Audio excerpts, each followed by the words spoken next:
नमस्कार मेरे प्यारे श्रोताओं, आज मैं आपके लिए एक अनोखी कहानी लेकर आई हूँ जो आपके दिल को छू जाएगी। तो बिना देर किए चलिए कहानी शुरू करते हैं।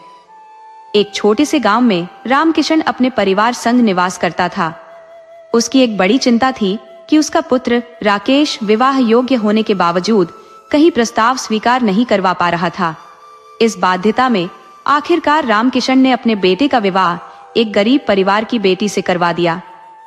कारण यह था कि वह लड़की सांवली थी और कहीं और से संबंध जुड़ नहीं रहा था। ऐसे में रामकिशन ने विवश होकर अपने पुत्र राकेश का हाथ मंजू नाम की उस लड़की के साथ मिलाया। रामकिशन के भाई का पुत्र राजेश बिल्कुल विपरीत था।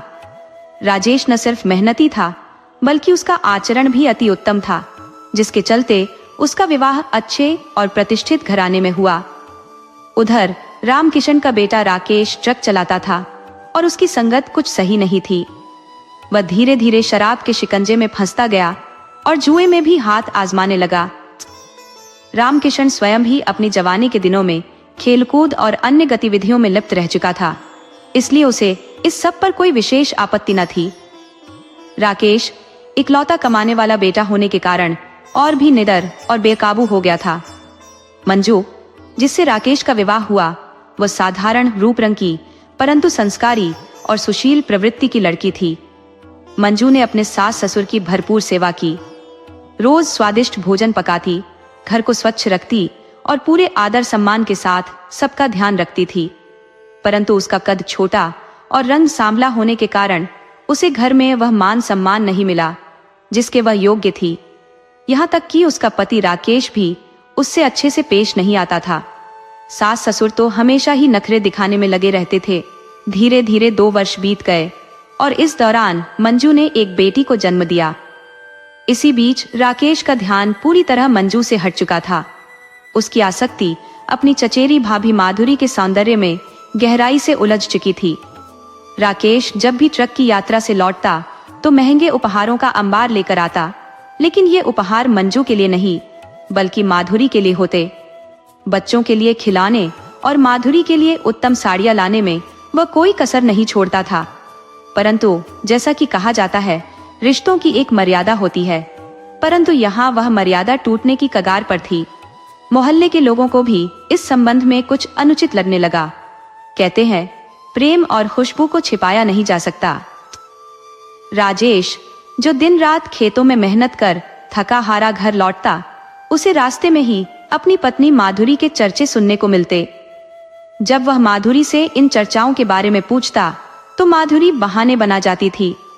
राजेश के पास माधुरी की इच्छाओं को पूरा करने के साधन नहीं थे, क्योंकि खेती की आमदनी सीमित थी, जबकि राकेश का काम उसे पर्याप्त धन देता था जो उसकी इच्छाओं को पूरा करने में सहायक था।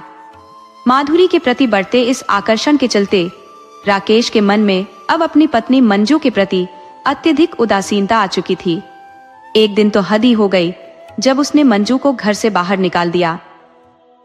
खबर सुनकर मंजू के गरीब माता पिता दौड़े दौड़े आए।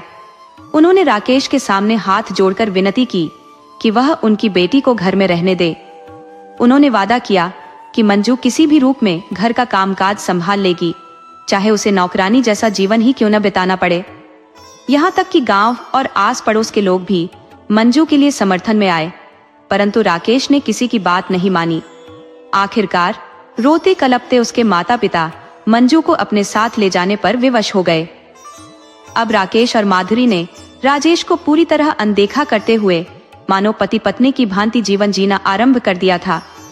राजेश को समाज की बदनामी से कोई बचाव न मिल पाया और इस अपमान से आहत होकर उसने माधुरी से अपने संबंध तोड़ दिए।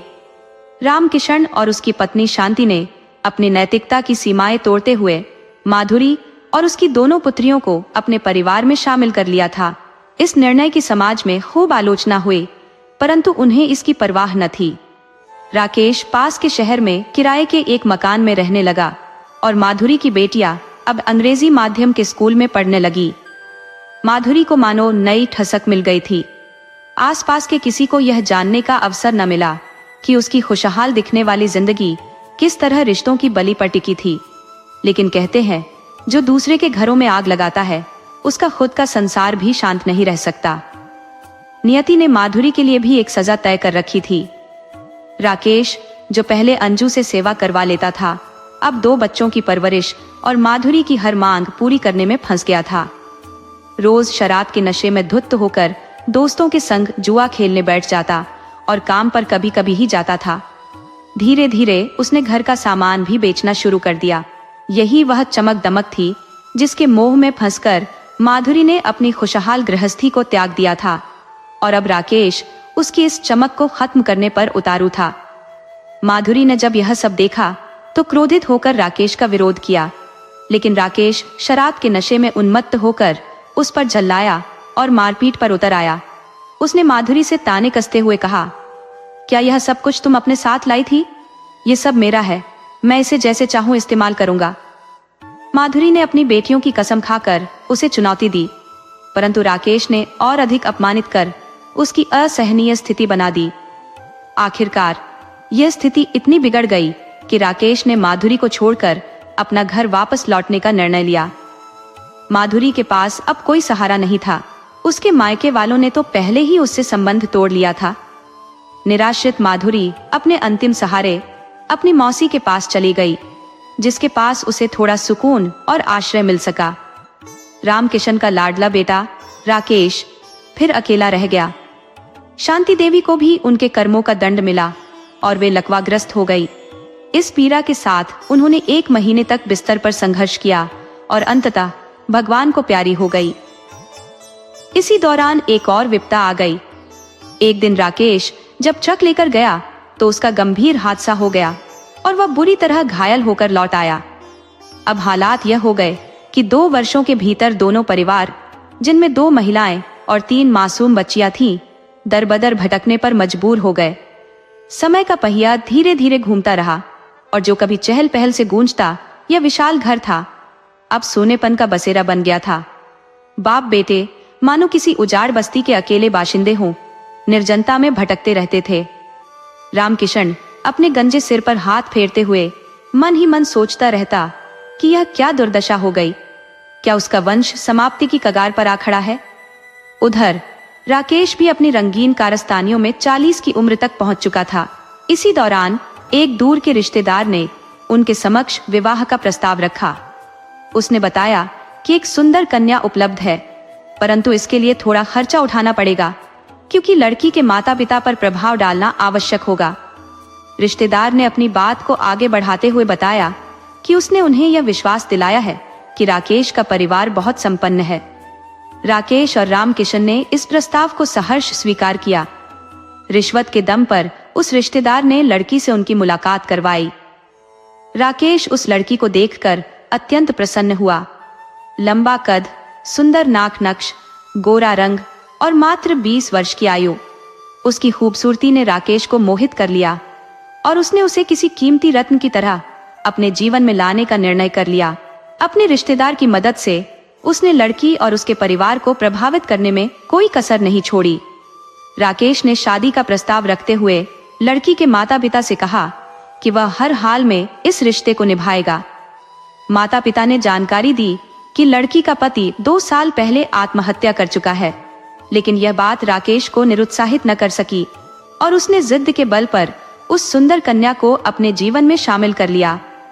जीवन का यह नया अध्याय राकेश के लिए अत्यंत सुखद साबित हुआ। शुरुआती 1 वर्ष तक राकेश ने अपनी नवविवाहिता पत्नी मीना को नाना प्रकार के व्यंजनों का स्वाद चखाया। होटल, ढाबे, ठेले, हर जगह से वह लजीज पकवान लेकर आता, चाहे वह चाट हो या पानी पूरी।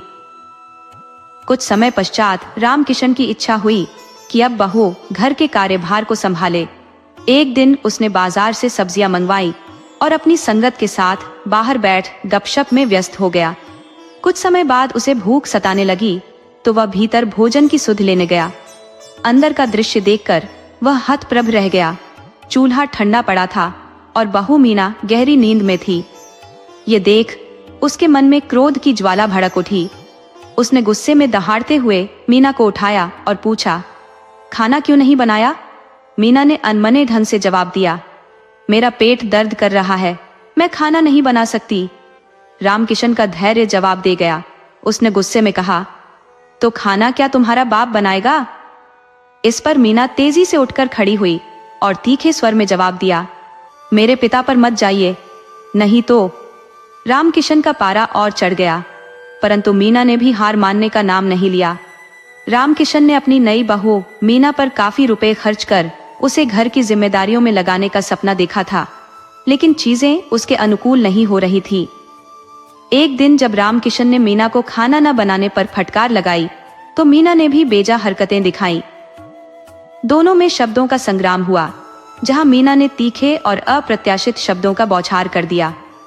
रामकिशन के मित्र बाहर खड़े तमाशबीन की भांति उनके झगड़े को देखते हुए मुस्कुराते रहे। राकेश के आने पर हालात ने और भी रोचक मोड़ लिया।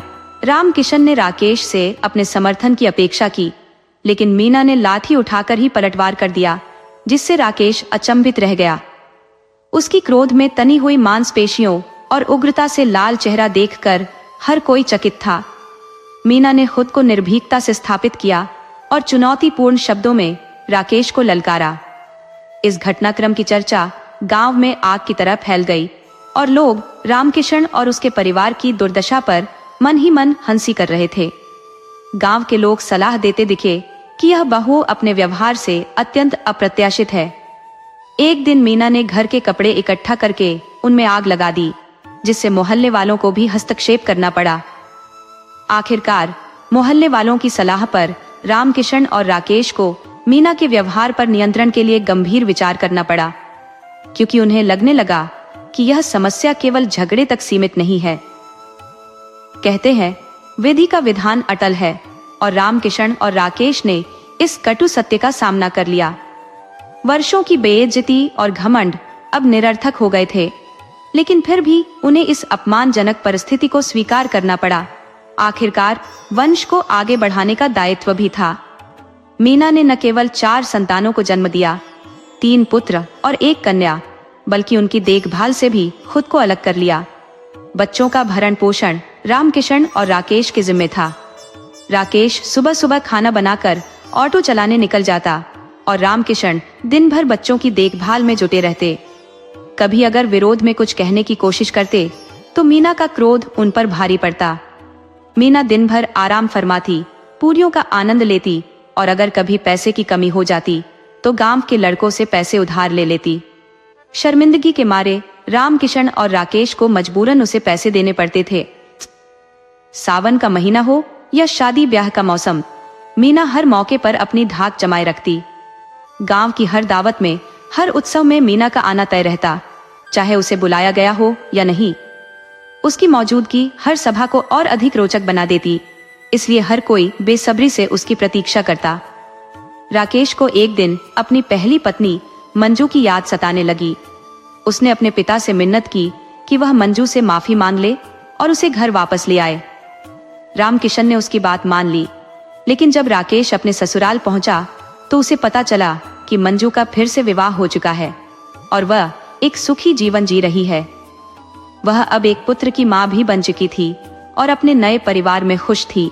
मंजू की जिंदगी में अब स्थिरता और प्रसन्नता आ चुकी थी, जबकि रामकिशन और राकेश ने अपने लिए जो बीज बोए थे, अब उन्हें उसकी फसल काटनी पड़ रही थी। गांव में लोगों का मानना था कि जैसा कर्म उन्होंने मंजू के साथ किया था, उसकी सजा उन्हें मीना के रूप में मिली। मीना ने न केवल उनकी हेकड़ी तोड़ी, बल्कि उनके अहंकार को भी चूर कर दिया। वह बहू, जिसने उन्हें हर मोड़ पर नीचा दिखाया, गांव वालों के लिए एक न्याय का प्रतीक बन गई।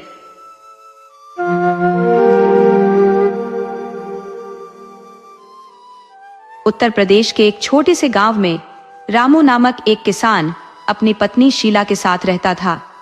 विरासत के रूप में उसके पास बस एक साधारण मिट्टी का कच्चा मकान था। उसके पास कोई जमीन जायदाद नहीं थी और उसका जीवन पूरी तरह से दूसरों के खेतों में मजदूरी करके चलता था। लेकिन रामू के जीवन में एक अद्भुत गुण था। उसका परिवार कभी भूखे नहीं सोता था, न ही कपड़ों की कमी उन्हें कभी महसूस हुई। रामू कभी भी अपनी मजदूरी खुद तय नहीं करता था। वह जहां भी काम मिलता, ईमानदारी और मेहनत से करता। इस गुण के कारण गांव के ज्यादातर किसान और जमींदार उसे ही काम देना पसंद करते थे। हालांकि वह अपनी मजदूरी तय नहीं करता था, फिर भी उसे वही पारिश्रमिक मिल जाता था जो उस समय के सामान्य मजदूरों को दिया जाता था। समय के साथ रामू और शीला के 6 बच्चे हो गए, 4 बेटे और 2 बेटियां। उनके सबसे छोटे बेटे की उम्र सिर्फ 9 महीने थी जब रामू काम के भारी बोझ के कारण बीमार पड़ गया। तमाम हकीमों और दवाइयों के बावजूद रामू की हालत नहीं सुधरी और वह अपनी पत्नी और बच्चों को छोड़कर संसार से विदा हो गया। रामू के जाने के बाद गांव वालों की मदद से शीला ने उसका अंतिम संस्कार करवाया। शीला एक समझदार और बचत करने वाली गृहिणी थी। उसने उन पैसों का सहारा लिया जो उसने वर्षों से बचाकर रखे थे। उस समय सबसे बड़े बेटे की उम्र लगभग 10 से 12 साल रही होगी। शीला के सामने अब एक बड़ी चुनौती थी। इन नन्हे बच्चों की परवरिश कैसे करे? वह बहुत विचार मग्न थी, लेकिन फिर उसने निर्णय लिया कि वह अपने बच्चों को लेकर अपने मायके चली जाएगी। शीला के भाइयों ने भी उसकी मदद की। उनके पास अच्छी खासी जमीन थी और शीला ने अपने भाइयों के खेतों में भी काम करना शुरू कर दिया। बदले में भाई उसे अनाज और कुछ पैसे दे देते थे। बच्चों की देखभाल भाभीयों पर छोड़कर शीला खेतों में मेहनत करती, लेकिन उसने कभी अपने बच्चों के प्रति जिम्मेदारी में कोई समझौता नहीं किया। शीला के बच्चे जब कभी गांव के अन्य बच्चों के साथ झगड़ा कर बैठते तो शीला चुपचाप रह जाती थी। उसके भाई भी कुछ नहीं कहते थे, मानो यह एक सामान्य बात हो। शीला की भाभियां भी बच्चों पर कठोर थी और अपनी नाखुशी का इजहार उनके पतियों से भी करने से नहीं चूकती थी। लेकिन शीला के भाई हमेशा उसे सांत्वना देते हुए कहते, बहन, घर में 4 बर्तन हो तो खनक ही होती है, तो चिंता मत कर। भाई अपनी पत्नियों से कहते, देखो, हमारी बहन समझदार है, वो हम पर किसी भी तरह का बोझ नहीं डाल रही, अपने दम पर मेहनत करके बच्चों को पाल रही है और उसका बड़ा बेटा जितनी उसकी समझ है उसी के अनुसार हमारे बच्चों को पढ़ाता भी है। हम उसे कुछ देते भी नहीं, फिर भी वह अपने भाई बहनों का ख्याल रखता है। बच्चे हैं, अगर आपस में कभी झगड़ते हैं तो प्यार भी तो करते हैं। शीला के भाई आगे कहते, हर दिन एक जैसा नहीं रहता।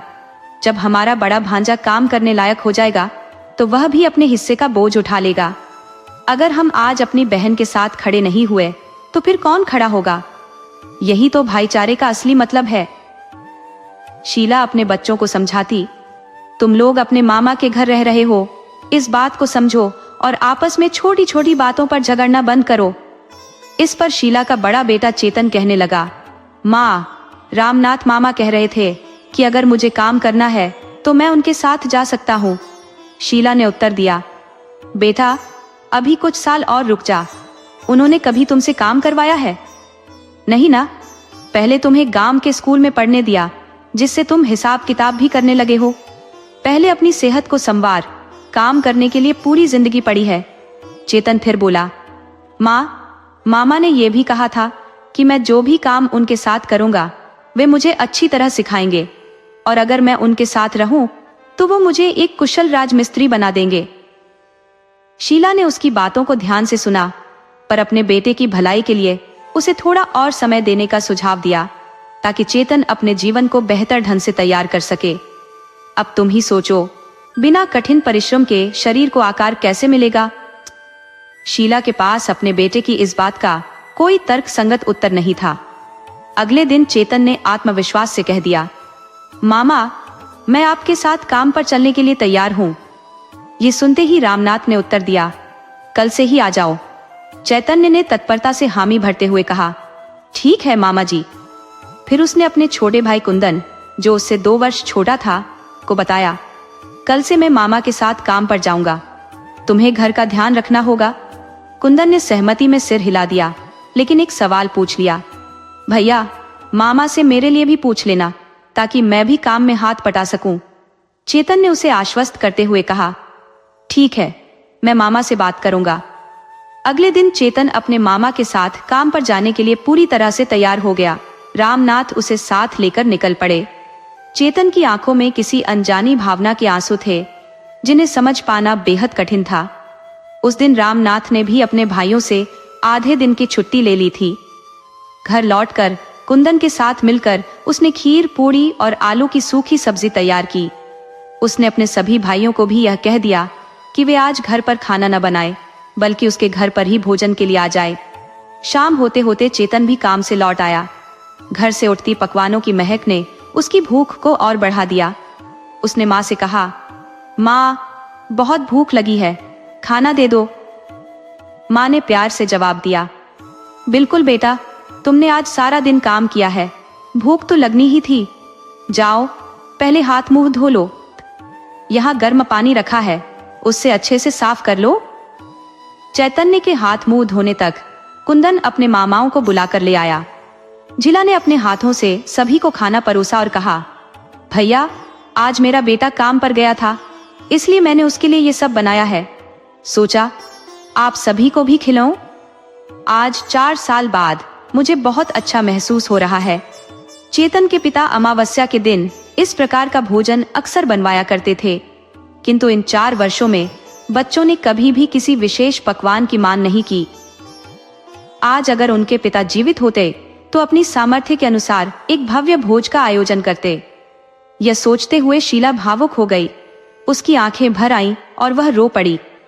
उसके भाइयों ने उसे ढांढस बंधाते हुए कहा, बहन, जीजाजी की उम्र इतनी कम थी, ये दुर्भाग्यपूर्ण है, लेकिन अब बच्चे भी बड़े हो रहे हैं, उनके साथ खुश रहना सीखो। सभी भाइयों ने मिलकर शीला को समझाया और फिर भोजन का आनंद लिया। अगली सुबह एक अजीब संतोष और प्रसन्नता के साथ हुई। सभी के चेहरों पर एक ऐसी चमक थी जो इन 4 सालों में कभी देखने को नहीं मिली थी, मानो वे इस खुशी के लिए वर्षों से तरस रहे थे। पहले के विपरीत उनके चेहरे अब डरे हुए नहीं लगते थे। चेतन का छोटा भाई कुंदन उस दिन कुछ कह न सका था, शायद वह खुशी में भूल गया था। अगले दिन जब रामनाथ चेतन को लेने आए तो चेतन ने कहा, मामा जी, मेरा छोटा भाई कुंदन भी आपके साथ काम करना चाहता है। रामनाथ ने मुस्कुराते हुए कहा, बेटा, हमारा काम ऐसा है कि जितने भी लोग हों कम ही पड़ते हैं। अगर कुंदन भी साथ आना चाहता है तो हमारे दिल में उसके लिए जगह है। इस प्रकार दोनों भाई चेतन और कुंदन रामनाथ के साथ काम पर जाने लगे। दोनों बड़े मनोयोग से काम करते थे। चिनाई के दौरान चेतन रामनाथ को सही प्रकार की ईंटें देता था। उसने कुछ ईंटों को इकट्ठा कर अलग अलग जगह रख लिया था ताकि जरूरत पड़ने पर रामनाथ को सुविधा हो। रामनाथ ने जब यह देखा तो जिज्ञासावश पूछ लिया, बेटा, ये सब क्यों कर रहे हो? चेतन ने उत्तर दिया, मामा, मैं देख रहा था कि आप चिनाई के दौरान एक सिरा बराबर रखते हैं और दूसरे को जोड़ते हैं, जिससे दीवार अधिक मजबूत बनती है और सुंदरता भी बढ़ती है। रामनाथ ने उसकी बात सुनी और कहा, वाह चेतन, तुम तो चिनाई की कला में माहिर हो गए हो। शाम को जब वे घर लौटे तो शीला ने पहले से ही गर्म पानी की व्यवस्था कर रखी थी। उसने अपनी बेटी संतोष से कहा था कि वह अपने भाइयों के लिए पानी तैयार रखे। भोजन बनाते समय शीला ने सभी को अपने हाथों से खाना खिलाया और कहा, आज मेरे बेटे ने मेहनत की है, इसलिए मैंने ये सब उसके लिए तैयार किया है। सोचा आप सभी को भी साथ में खिलाऊं। इसके बाद शीला ने अपनी बेटी से कहा, संतोष, अब तुम बड़ी हो रही हो, घर के कामों में मेरा साथ दिया करो। कल से रसोई के काम भी सीखो ताकि तुम धीरे धीरे सब कुछ कर सको। संतोष ने माँ की बात को ध्यान से सुना और मन ही मन स्वीकार कर लिया। चेतन और कुंदन सोच रहे थे, हम तो काम पर गए थे, लेकिन माँ ने संतोष को भी सीखने की सलाह दे डाली। वे सिर्फ सोच सकते थे क्योंकि माँ के निर्णय के विरुद्ध बोलने की हिम्मत किसी में नहीं थी।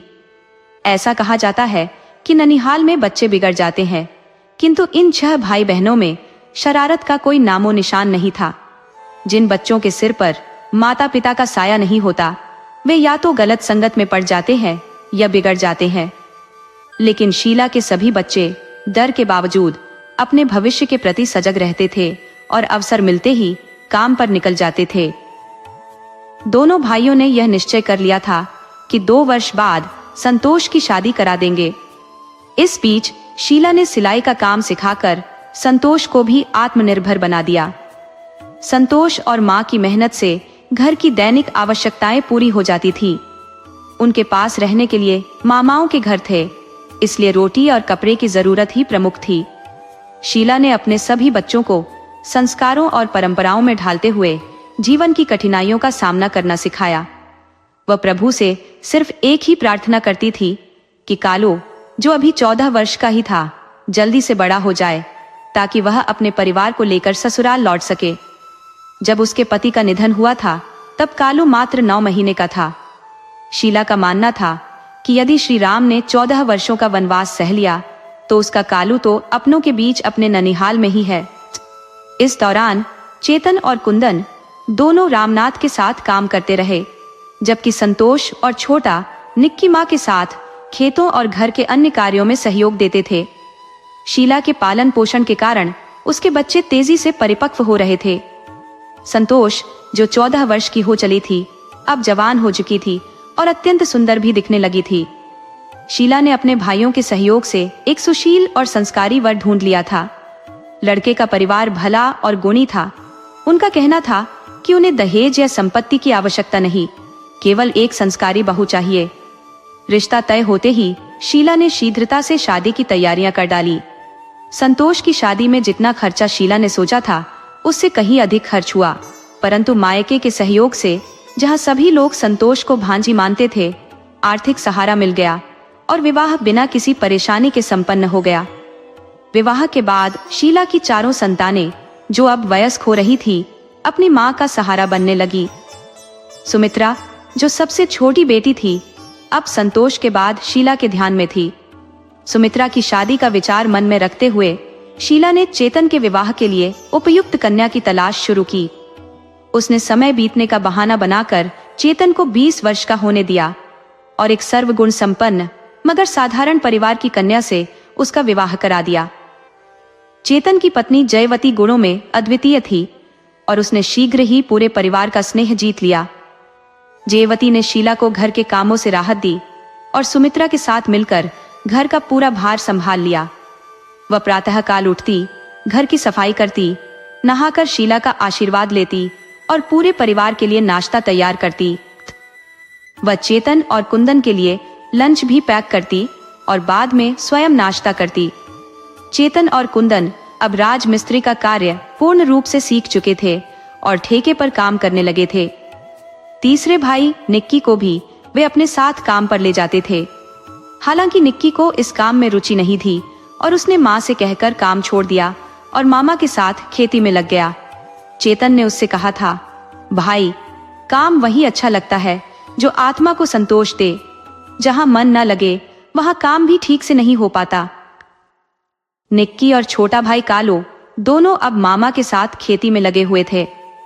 चेतन ने कालू को समझाते हुए कहा, तू तो सबसे छोटा है, सभी का प्यार तेरे ऊपर है। जब तुझे किसी कार्य में रुचि हो तो बता देना, किसी प्रकार की झिझक मत रखना। वैसे भी अब हमें किसी कठिनाई का सामना नहीं करना पड़ता। शीला ने यह बातें सुनी तो जैसे उसके मन की गहराइयों से एक स्मृति झांकने लगी। स्वर्गीय पति की याद, जो अब केवल एक अतीत बनकर रह गए थे। उसने आकाश की ओर निगाहें उठाई और मन ही मन बोली, देख रहे हो चेतन के पापा, तुम्हारे सभी बच्चे कितने समझदार और आत्मनिर्भर हो गए हैं। चेतन तो बिल्कुल आप पर ही गया है, वही भाइयों और बहनों की चिंता करने वाला स्वभाव। काश आप यहाँ होते तो कितने प्रसन्न होते। ये कहते हुए शीला की आंखों में आंसू उमड़ पड़े। तभी जयवती वहां आई और अपनी सास को रोते हुए देखकर बोली, मां जी, आप क्यों रो रही हैं? शीला ने आंसू पोंछते हुए कहा, अरे नहीं बहू, मैं रो नहीं रही। चेतन का भाई बहनों के प्रति स्नेह देखकर मन बस खुशी से भर आया है। समय अपने पंख लगाकर उड़ता चला गया, क्योंकि समय कभी किसी के लिए ठहरता नहीं है। एक दिन जयवती ने शीला से कहा, माँ जी, क्या मैं 2 दिन के लिए अपने पीहर जा सकती हूँ? मुझे अपने छोटे भाई बहनों की बहुत याद आ रही है। शीला ने मुस्कुराते हुए उत्तर दिया, अरे मैं तो तुझसे यही कहने वाली थी कि तू अपने पीहर क्यों नहीं जाती। जयवती ने उत्तर दिया, माँ जी, यहाँ आप सबके प्यार में मायके की याद कहीं खो सी गई थी, लेकिन उस दिन आपकी आंखों में आंसू देखकर और भाई बहनों का प्यार देखकर मुझे अपने पीहर की बहुत याद आने लगी। शीला ने कहा, चिंता मत कर बहू, मैं चेतन से कह दूंगी, वह तुझे तेरे मायके छोड़ आएगा। जयवती के चेहरे पर संतोष की हल्की मुस्कान फैल गई, जिसे शीला ने भांप लिया। शाम को जब चेतन घर लौटा तो शीला ने भोजन के बाद उसे बुलाकर कहा, बेटा, बहू को 2 दिन के लिए उसके मायके छोड़ा। चेतन ने उत्तर दिया, माँ इस समय काम का बहुत भार है, मैं नहीं जा पाऊंगा। आप कुंदन से कह दे, वह भाभी को घुमा लाएगा। शीला ने कुंदन से पूछा, तुम्हारे भाई ने कुछ कहा है? कुंदन बोला, हाँ माँ, भाई कह रहे थे कि मैं भाभी को उनके मायके ले जाऊं। शीला ने कहा, तो फिर कब जा रहे हो? ऐसा करो, कल सुबह ही निकल जाना और 2 दिन वहीं रुककर वापस आना। अगर जयवती के माता पिता रोकने की कहे तो उसे वहीं छोड़ आना और कह देना कि वे खुद ही उसे वापस ले आए। अगले दिन शीला ने जयवती को तैयार होने को कहा और कुंदन के साथ गांव के बाहर बस स्टैंड तक छोड़ने आई। रास्ते में उसने ढेर सारी हिदायतें दी, सावधानी से जाना, किसी अजनबी से झगड़ा मत करना और कोई अनजान खाने की चीज मत लेना। 3 घंटे के सफर के बाद जयवती अपने देवर के साथ मायके पहुंच गई। गर्मी का मौसम था तो जयवती की मां ने कुंदन और जयवती के लिए ठंडा शरबत बनाया, जिसे उसकी छोटी बहन श्यामा ने तैयार किया था। शरबत पीते ही मानो गर्मी से राहत मिल गई। जयावती ने हंसी मजाक करते हुए कुंदन से कहा, देवर जी देख रहे हो, इसी से तुम्हारी शादी करवाऊंगी। श्यामा का रंग तो काले जामुन जैसा है। कुंदन ने मुस्कुराते हुए उत्तर दिया, भाभी इस काली कलूटी से कौन शादी करेगा, मैं तो नहीं करने वाला। उसी समय जयवती की मां वहां आ गई और हंसते हुए बोली, काले नागोरी नहीं, गेहूं के रंग की है हमारी बेटी। अगले दिन कुंदन ने कहा, भाभी आज घर चलना है, लेकिन जयवती ने उत्तर दिया, देवर जी आज नहीं कल चलेंगे। तभी उसकी मां वहां आई और मुस्कुराते हुए बातचीत में शामिल हो गई। जब उसने सुना तो उसकी प्रतिक्रिया कुछ इस प्रकार थी, बेटिया क्या बात है, यहां मन नहीं लग रहा? जयवती ने शांत स्वर में जवाब दिया, मां ऐसी कोई बात नहीं है। माझी ने मुझसे 2 दिन और रुकने का आग्रह किया है। अगर आप चाहती हैं कि मैं रुकूं, तो आपको मुझे यहाँ भिजवाने की व्यवस्था करनी होगी। देवर जी तो वापस चले जाएंगे और एक बार काम छोड़कर चले गए तो फिर जल्दी नहीं आ पाएंगे। आप ही सोच समझकर निर्णय ले। इस पर उसकी मां ने कहा, बिटिया तुम आराम करो, इस बारे में कल बात करेंगे। रात में जयवती अपनी माँ, बहन और भाभियों के साथ सोने चली गई। वे रात भर बातें करती रहीं। जयवती की बातों से उसकी माँ और बहनों को बहुत खुशी मिली। वहीं उसकी भाभी अंदर ही अंदर जल रही थी, मन में सोच रही थी, भगवान कैसी किस्मत पाई है इस जयवती ने। विवाह के बाद कितनी खुशहाल है ससुराल में, जहां सब उसे बेहद प्यार और सम्मान देते हैं। और मुझे देखो, मैं तो जैसे दिन रात कोलू के बैल की तरह पीसती रहती हूँ, सुबह से लेकर रात तक, जब तक ये लोग सो नहीं जाते, और कभी किसी के मुंह से प्यार के 2 शब्द भी नहीं निकलते। धन्य है जयवती की किस्मत, जिसे इतना अच्छा ससुराल मिला। उधर कुंदन अपने भाई के सालों और ससुर के पास सोया था। उसे आधी रात के बाद ही नींद आई।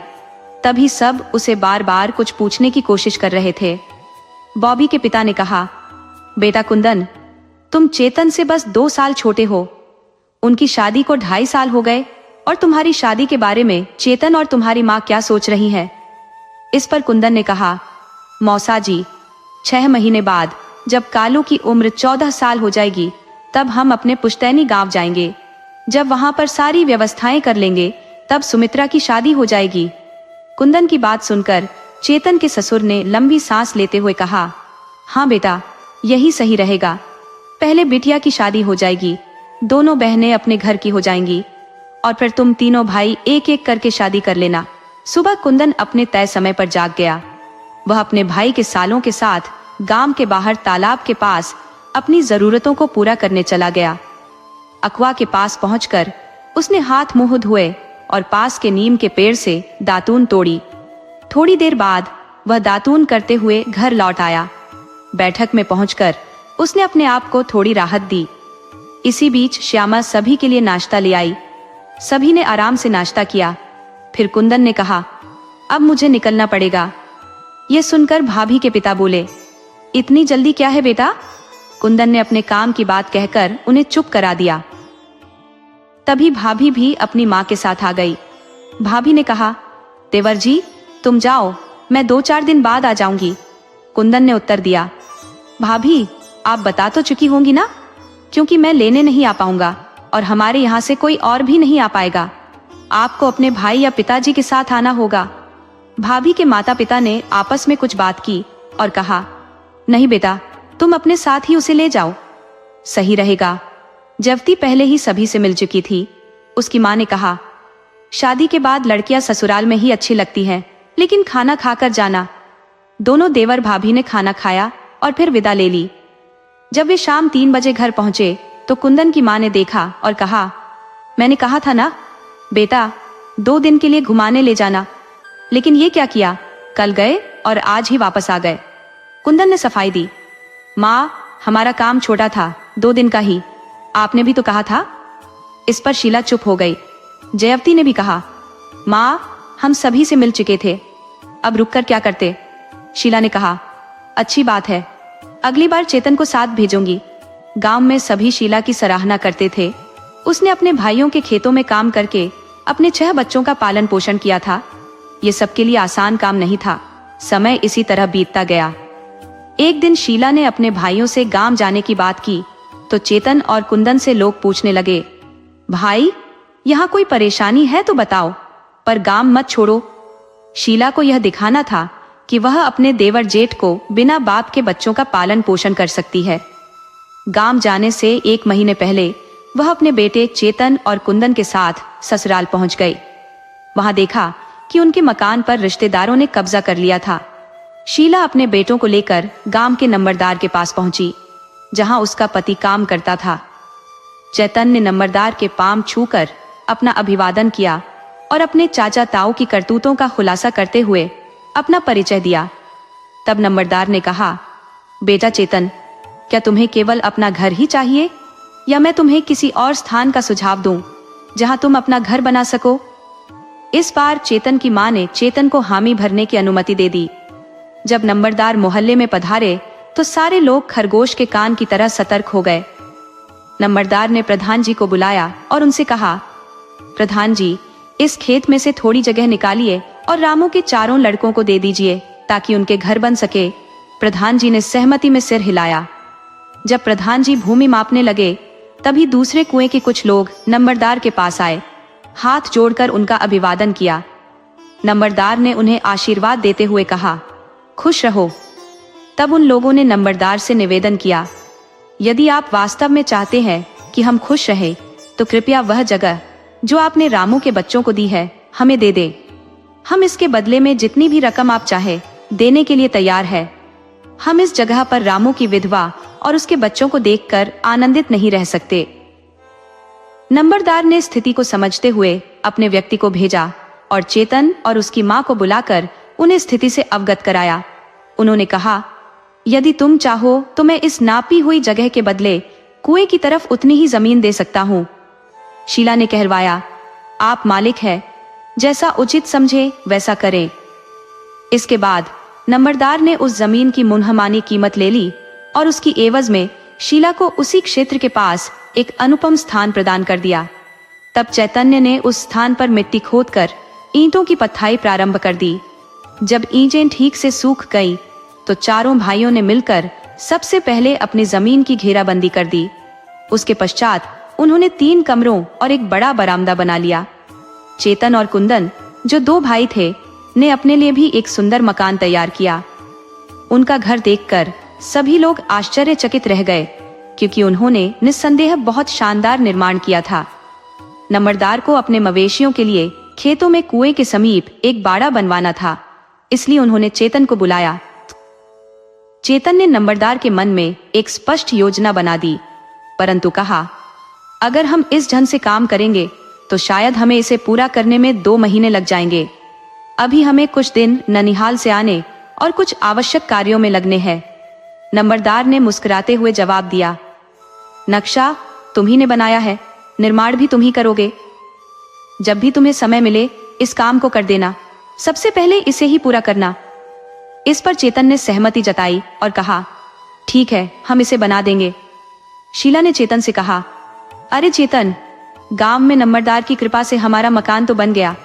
अब तुम अपने मामा को साथ लेकर पंडित जी के पास जाओ और गृह प्रवेश के लिए एक अच्छा सा मुहूर्त निकलवाओ। जब शुभ मुहूर्त निकलेगा तभी हम उस घर में प्रवेश करेंगे। चेतन ने उत्तर दिया, माँ, जब इंसान अच्छे से खा पी रहा होता है तभी उसे सच्चे आत्मबोध का अनुभव होता है। जीवन में जो भी होता है उसे हम अपनी नियति मान लेते हैं। पापा के निधन के बाद जब हम गांव में आए तब हमने कोई मुहूर्त नहीं देखा था। फिर भी क्या हमें कोई मुश्किल आई थी? नहीं ना। तो अब जब हमने मेहनत और नंबरदार की मदद से अपना घर बना लिया है तो इसके लिए किसी मुहूर्त की आवश्यकता क्यों? शीला ने अपनी भावना व्यक्त करते हुए कहा, बेटा, मैं भी तो ससुराल तभी आई थी जब विवाह का शुभ मुहूर्त निकला था। चेतन कुछ अनमने ढंग से बोला, माँ, शायद इसी कारण पापा हमें छोड़कर चले गए। शीला यह सुनकर सन्न रह गई और बोली, बेटा, तुम ऐसा क्यों सोचते हो? ये तो भगवान की इच्छा थी। चेतन ने उत्तर दिया, माँ, अब जो भी होगा उसे भगवान की मर्जी पर ही छोड़ दो। शीला ने थोड़ी दृढ़ता के साथ कहा, मैं गांव तभी जाऊंगी जब अच्छा मुहूर्त होगा। माँ की इस जिद के आगे चेतन झुक गया। आखिरकार चेतन अपने मामा को साथ लेकर पंडित जी के पास पहुंचा। चूंकि ननिहाल के रिश्ते से पंडित चेतन का मामा भी लगता था, पंडित जी ने चेतन को देखकर कहा, आओ भांजे, कैसे आना हुआ? इस पर चेतन के मामा ने कहा, पंडित जी, इसे मेरी बहन ने भेजा है। इन्होंने गांव में अपना नया आवास निर्मित किया है। अब गृह प्रवेश के लिए कौन सी तिथि और दिन शुभ रहेगा, ये बताने के लिए पंडित जी के पास पहुंचे। पंडित जी ने अपनी पंचांग पत्री निकाली और पूछा, किसके नाम से मुहूर्त देखना है? चेतन के नाम से या परिवार के किसी अन्य सदस्य के नाम से? तभी चेतन के मामा बोले, पंडित जी, चेतन इस घर का बड़ा बेटा है, उसी के नाम से मुहूर्त देख लीजिए। पंडित जी ने पंचांग देखकर गहन विचार किया और 15 दिन बाद की एक शुभ तिथि बताई। चेतन ने मामा जी के माध्यम से पंडित जी को ₹11 दक्षिणा दी, लेकिन पंडित जी ने पैसे देखते ही पूछा, ये राशि किसने दी है? मामा जी ने कहा, चेतन ने ही दी है। इस पर पंडित जी ने वह राशि चेतन को लौटा दी और बोले, तू शीला का बेटा है तो मेरा भी भांजा हुआ। मैं भांजे से दक्षिणा नहीं ले सकता। चेतन अपने मामा के साथ घर लौटा और माँ को बताया कि 15 दिन बाद गृह प्रवेश का शुभ मुहूर्त है। उसने माँ से पूछा, अब बताओ, गृह प्रवेश के लिए और क्या क्या करना होगा? शीला ने कहा, वहां सत्यनारायण भगवान की कथा का आयोजन करेंगे और तुम्हारे भाइयों व रिश्तेदारों को एक भोज भी देना पड़ेगा। चेतन ने चिंतित होकर कहा, माँ, इस तरह तो सुमित्रा की शादी में देरी हो जाएगी, नहीं तो हमें फिर से कर्ज लेना पड़ेगा। शीला ने शांत भाव से जवाब दिया, जब समय आएगा तब देखेंगे। चेतन ने कुंदन, निक्के और कालू को भी इस शुभ मुहूर्त की जानकारी दी और सभी को आगाह किया कि हम सबको इस दौरान बहुत मेहनत करनी पड़ेगी, तभी ये सभी खर्च पूरे हो पाएंगे। कुंदन ने आत्मविश्वास से कहा, भाई, चिंता मत करो, गांव के नंबरदार का घेर भी तो बनाना है, वहां से भी कुछ लाभ होगा। चेतन ने हल्की हंसी के साथ कहा, नंबरदार ने हम पर इतना उपकार किया है, क्या हम उनसे मेहनताना मांगेंगे? कुंदन ने भाईचारे के भाव में उत्तर दिया, भाई, हम मांगेंगे नहीं। अगर वो खुद अपनी मर्जी से कुछ देंगे तो हम उनके इस उपकार की सराहना करेंगे। यदि वो फिर भी कुछ देते हैं तो क्या करेंगे? चेतन ने जवाब दिया, हाँ कुंदन, तब तो हमें लेना पड़ेगा। कुंदन ने तर्क किया, भाई, उन्हें हमें जमीन देने से घाटा नहीं हुआ, बल्कि लाभ ही हुआ था। उस जमीन के सही मूल्य के बदले उन्हें लाभ मिला था। चेतन ने सहमति जताते हुए कहा, बिल्कुल सही। और दूसरा, नंबरदार अपनी प्रतिष्ठा को कभी आघात नहीं पहुंचने देगा। उन्हें डर रहेगा कि अगर उन्होंने मजदूरी नहीं दी और हमने बात फैला दी तो उनकी सामाजिक प्रतिष्ठा पर असर पड़ेगा। चेतन ने कुंदन की बातों से सहमति जताई और गृह प्रवेश की तैयारियों में जुट गया।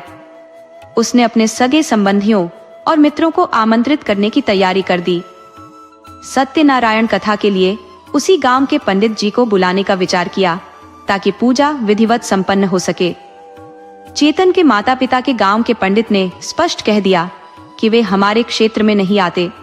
सभी पंडितों के बीच यही रिवाज है कि वे अपने अपने इलाके की सीमा में ही पूजा पाठ करते हैं। चेतन ने अपने मामा के गांव के पंडित से भी संपर्क किया था, लेकिन उन्होंने भी जवाब दिया कि बेटा, खुद जाकर जानकारी कर लेना। चेतन ने गांव के नंबरदार को सूचना दी कि हमने फलाने दिन गृह प्रवेश तय किया है, पंडित जी को भी इस बारे में बता दीजिए और कथा का आयोजन करवा दीजिए। नंबरदार ने कहा, चेतन बेटा, मैं पंडित जी से कह दूंगा, लेकिन याद रखना, हमारे यहाँ के पंडित दलितों के घर में कथा का आयोजन नहीं करते। तुम लोग अपने घर के बाहर जो मेरा खाली खेत पड़ा है वहीं कथा का सामान रख लेना। साफ सफाई की कोई चिंता मत करना, सब हो जाएगा। चेतन ने अपने भाइयों के साथ मिलकर उस खाली खेत को आधे दिन में ही समतल बना दिया। पानी डालकर उसे अच्छे से तैयार किया और ऊपर से शीला ने गोबर मिट्टी से उसकी लिपाई कर दी, जिससे वह जगह बेहद आकर्षक लगने लगी। नंबरदार ने उसी नियम के पेड़ के नीचे अपनी चारपाई लगवाई और चेतन से कहा, बेटा तुम अपनी तैयारी करो, यह जगह अब तैयार है। और हाँ, ये सामान की सूची ले लो जो कथा के दौरान पंडित जी को चाहिए होगी। नंबरदार ने चेतन को निर्देश दिए कि कथा का सामान एक दिन पहले शाम को लाकर नियम के पेड़ के नीचे रख देना। अपने परिवार और रिश्तेदारों के भोजन का प्रबंध अपने घर के आंगन में कर लेना और भोग का सामान तुम्हारी पत्नी इसी जगह एक कोने में बनाएगी। शीला भोग नहीं बना सकती क्योंकि वह विधवा है और किसी भी शुभ कार्य में विधवा का आगे आना अशुभ माना जाता है। चेतन ने सारी बात समझ ली और तय समय से पहले कथा का सारा सामान नियत स्थान पर रखवा दिया। नाते रिश्तेदार भी दूर दूर से आ पहुंचे थे, जिससे चेतन के घर का माहौल उत्सव जैसा हो गया। मुहूर्त के दिन सुबह से ही लोगों का आना जाना शुरू हो गया। पंडित जी भी सुबह सवेरे ही आ गए और पूजा की तैयारियों में जुट गए। उन्होंने सत्यनारायण जी के लिए केले के पत्तों से सजाई हुई चौकी बनाकर पूजा का स्थान बहुत ही सुंदर ढंग से तैयार किया। पूजा स्थल पर सभी मूर्तियों को दूध और गंगा जल से स्नान कराकर स्थापित किया गया और शंख ध्वनि के साथ पूजा आरंभ हुई। करीब 1 घंटे की कथा और आरती के पश्चात समापन किया गया। इसके बाद पंडित जी और नंबरदार को सम्मान पूर्वक विदा किया गया। बाद में सभी को सामूहिक भोज दिया गया। शाम को कुंदन अपने छोटे भाइयों के साथ बैलगाड़ी में पूजा का सामान लेकर घर वापस आ गया। शीला और जयवती ने उस सामान को व्यवस्थित तरीके से सजा दिया और चेतन रिश्तेदारों की आवभगत में लगा रहा। नजदीक के रिश्तेदार तो उसी दिन लौट गए और जो दूर के थे वे अगले दिन सुबह नाश्ता करके विदा हुए। अंततः चेतन और उसके परिवार वालों ने उस दिन आराम किया और थकान मिटाई और अगले दिन से वे अपनी रोजमर्रा की जिंदगी में लौट आए। शीला ने अपने सभी देवरों और जेठों के चेहरे पर एक ऐसा तीखा तमाचा जड़ा था, जिन्होंने उसके पति की मृत्यु के बाद उसे गांव छोड़ने के लिए विवश कर दिया था। बावजूद इसके शीला ने उन्हें गृह प्रवेश के भोज में विनम्रता से आमंत्रित किया और सभी लोग आए भी थे, सोचते हुए कि इतने वर्षों में शायद शीला सब भूल चुकी होगी। लेकिन शीला के दिल के वो जख्म और गहरे हो जाते थे जब वो उन सभी को अपने बेटों से बात करते देखती थी। इन तमाम उलझनों को नजरअंदाज करते हुए शीला ने अपने बड़े बेटे चेतन से कहा, बेटा अपने चाचा और ताऊ से बात करो और सुमित्रा के लिए किसी अच्छे लड़के की तलाश करो, लेकिन याद रखना आखिरी फैसला तुम्हारा ही होना चाहिए। घर बार सुमित्रा की पसंद के अनुसार ही होना चाहिए। आखिरकार वो 4 भाइयों की इकलौती बहन है। चेतन ने अपनी माँ की बात मानते हुए सबसे पहले अपने चाचा से बात की। उसने पूछा, चाचा सुमित्रा के लिए कोई लड़के का रिश्ता नजर में है? चाचा ने कहा, हाँ एक लड़का है, देख लो, अगर तुम्हें ठीक लगे तो बात आगे बढ़ाई जा सकती है। चेतन ने कुंदन को साथ लिया और उमा गांव जाने की तैयारी कर ली। दोपहर तक वे वहां पहुंच गए, लड़के का घर देखा और फिर लड़के से मिले। पहली नजर में दोनों भाइयों ने लड़के को नापसंद कर दिया और वापस अपने घर लौट आए। घर पहुंचने के बाद चेतन ने अपनी माँ से कहा, माँ चाचा की पसंद तो बेहद खराब है। हमारी सुमित्रा और वो लड़का, मान लिया कि पापा नहीं है, पर हम 4 भाई तो हैं। क्या हम सुमित्रा की शादी किसी अजनबी से कर देंगे? शीला ने चेतन से कहा, चलो अब ताऊ से बात कर लेते हैं। एक सही मौके की तलाश कर चेतन ने ताऊ से सुमित्रा के लिए लड़के के बारे में पूछा। ताऊ ने कहा, भतीजे एक लड़का है, लेकिन पता नहीं उसकी शादी हो गई है या नहीं। चेतन ने फिर कुंदन को साथ लेकर उस गांव जाने की तैयारी शुरू कर दी। अगली सुबह नाश्ता करके ताऊ को साथ लिया और निकल पड़े। 2-3 घंटे के बाद वे उस जगह पहुंचे वहाँ घर द्वार देखा और लड़के से मिले। लड़के की शक्ल सूरत, रंग रूप और कद काठी ठीक ठाक लगी। चेतन ने कहा, ठीक है ताऊ, छोटे भाइयों को भी दिखा देता हूँ। तब तक आप इस रिश्ते के बारे में और किसी से बात मत करना। रास्ते में लौटते समय ताऊ ने चेतन से कहा, रे चेतन, तू तो बड़ा सीधा है। लड़का और घर देखकर ही तसल्ली कर ली। यह भी नहीं पता किया कि खेती बाड़ी कैसी है, लड़का क्या काम करता है। चेतन ने जवाब दिया, ताऊ, अभी हमने पक्का थोड़े ही किया है, पहले सब बात कर लेते हैं और फिर निर्णय लेंगे। घर लौटकर चेतन ने अपनी माँ से पूछा, माँ, तुम्हारे हिसाब से चाचा और ताऊ में से कौन बेहतर है? शीला ने गहरी सांस लेते हुए कहा, बेटा, तेरे ताऊ की आदतें तेरे चाचा से कहीं ज्यादा बेहतर है। ताऊ ने तो उस समय भी समझाया था कि शीला को वहीं रहने दो, सब ठीक हो जाएगा, पर तेरे चाचा ने मुझे चैन से रहने ही नहीं दिया, तभी तो मुझे तुझे लेकर मायके जाना पड़ा। अब ये सब बातें छोड़ और अपने काम पर ध्यान दे। चैतन्य ने अपनी माँ से कहा, माँ, मेरे और कुंदन के अनुसार घर बार दोनों ठीक लगे। हमने बहुत गहराई से जांच तो नहीं की, मगर रास्ते में ताऊ ने कुछ बातें कही थी। जब शीला ने पूछा कि ताऊ ने क्या कहा, तो चैतन्य ने सारी बातें माँ को बता दी। सुनकर शीला ने सोचा और कहा, बात तो सही है, ये देखना जरूरी है कि लड़का क्या करता है, कहीं आवारागर्दी में तो नहीं उलझा, उसके पास खेती बाड़ी है भी या नहीं। चैतन्य बोला, माँ ठीक है, निक्के और कालू को भेजते हैं, वो जाकर सही तरीके से देख लेंगे, तभी आगे की बात करेंगे। 2 दिन बाद निक्के और कालू ताऊ के साथ लड़के को परखने के लिए निकले। जब वे वहां पहुंचे, सबसे पहले निक्के ने मजाकिया लहजे में कहा, अरे ताऊ, मैं तो अपनी बीड़ी लाना ही भूल गया, आप तो पीते नहीं, अब क्या करें। तभी लड़के के पिता ने कहा, बेटा, हमारे यहाँ कोई बीड़ी तंबाकू का सेवन नहीं करता, अगर लानी हो तो तुम्हें गांव के पास की बस्ती में जाना पड़ेगा, वहां दुकान है। निक्के ने कहा, ठीक है, मैं कालू को भेज दूंगा, किसी बच्चे को उसके साथ भेज दीजिए। लड़के के पिता ने कहा, अरे क्यों ना लड़का खुद ही चला जाए। कालू और लड़का साथ में चल पड़े। रास्ते में कालू ने लड़के से पूछा, तुम्हारा कोई स्थायी कामकाज है या कुछ कर रहे हो? लड़के ने जवाब दिया, अभी मैं पढ़ाई कर रहा हूँ। कालू ने फिर पूछा, कितनी जमीन है तुम्हारे पास? लड़के ने कहा, केवल 5 बीघा जमीन है। कालू ने कहा, और तुम्हारे पापा क्या करते हैं? लड़के ने बताया, मेरे पापा राजमिस्त्री हैं और मैं भी पढ़ाई के साथ साथ सिलाई का काम करता हूँ अपने उस्ताद के यहाँ। वहां पहुंचने पर कालू ने दुकानदार से एक छोटी बीड़ी का बंडल मांगा। दुकानदार ने पूछा, कौन सी चाहिए? पहलवान छाप 27 या 500 दो। कालू ने कहा, कोई भी दे दो। बंडल लेकर वे वापस चल पड़े। रास्ते में कालू ने फिर लड़के से पूछा, क्यों ना पढ़ाई पूरी करने के बाद ही शादी कर लेते, अभी क्यों कर रहे हो? लड़के ने कहा, मेरी माँ की इच्छा है और वो अक्सर बीमार रहती है, इसलिए उनकी चाहत है कि मेरी शादी जल्दी हो जाए।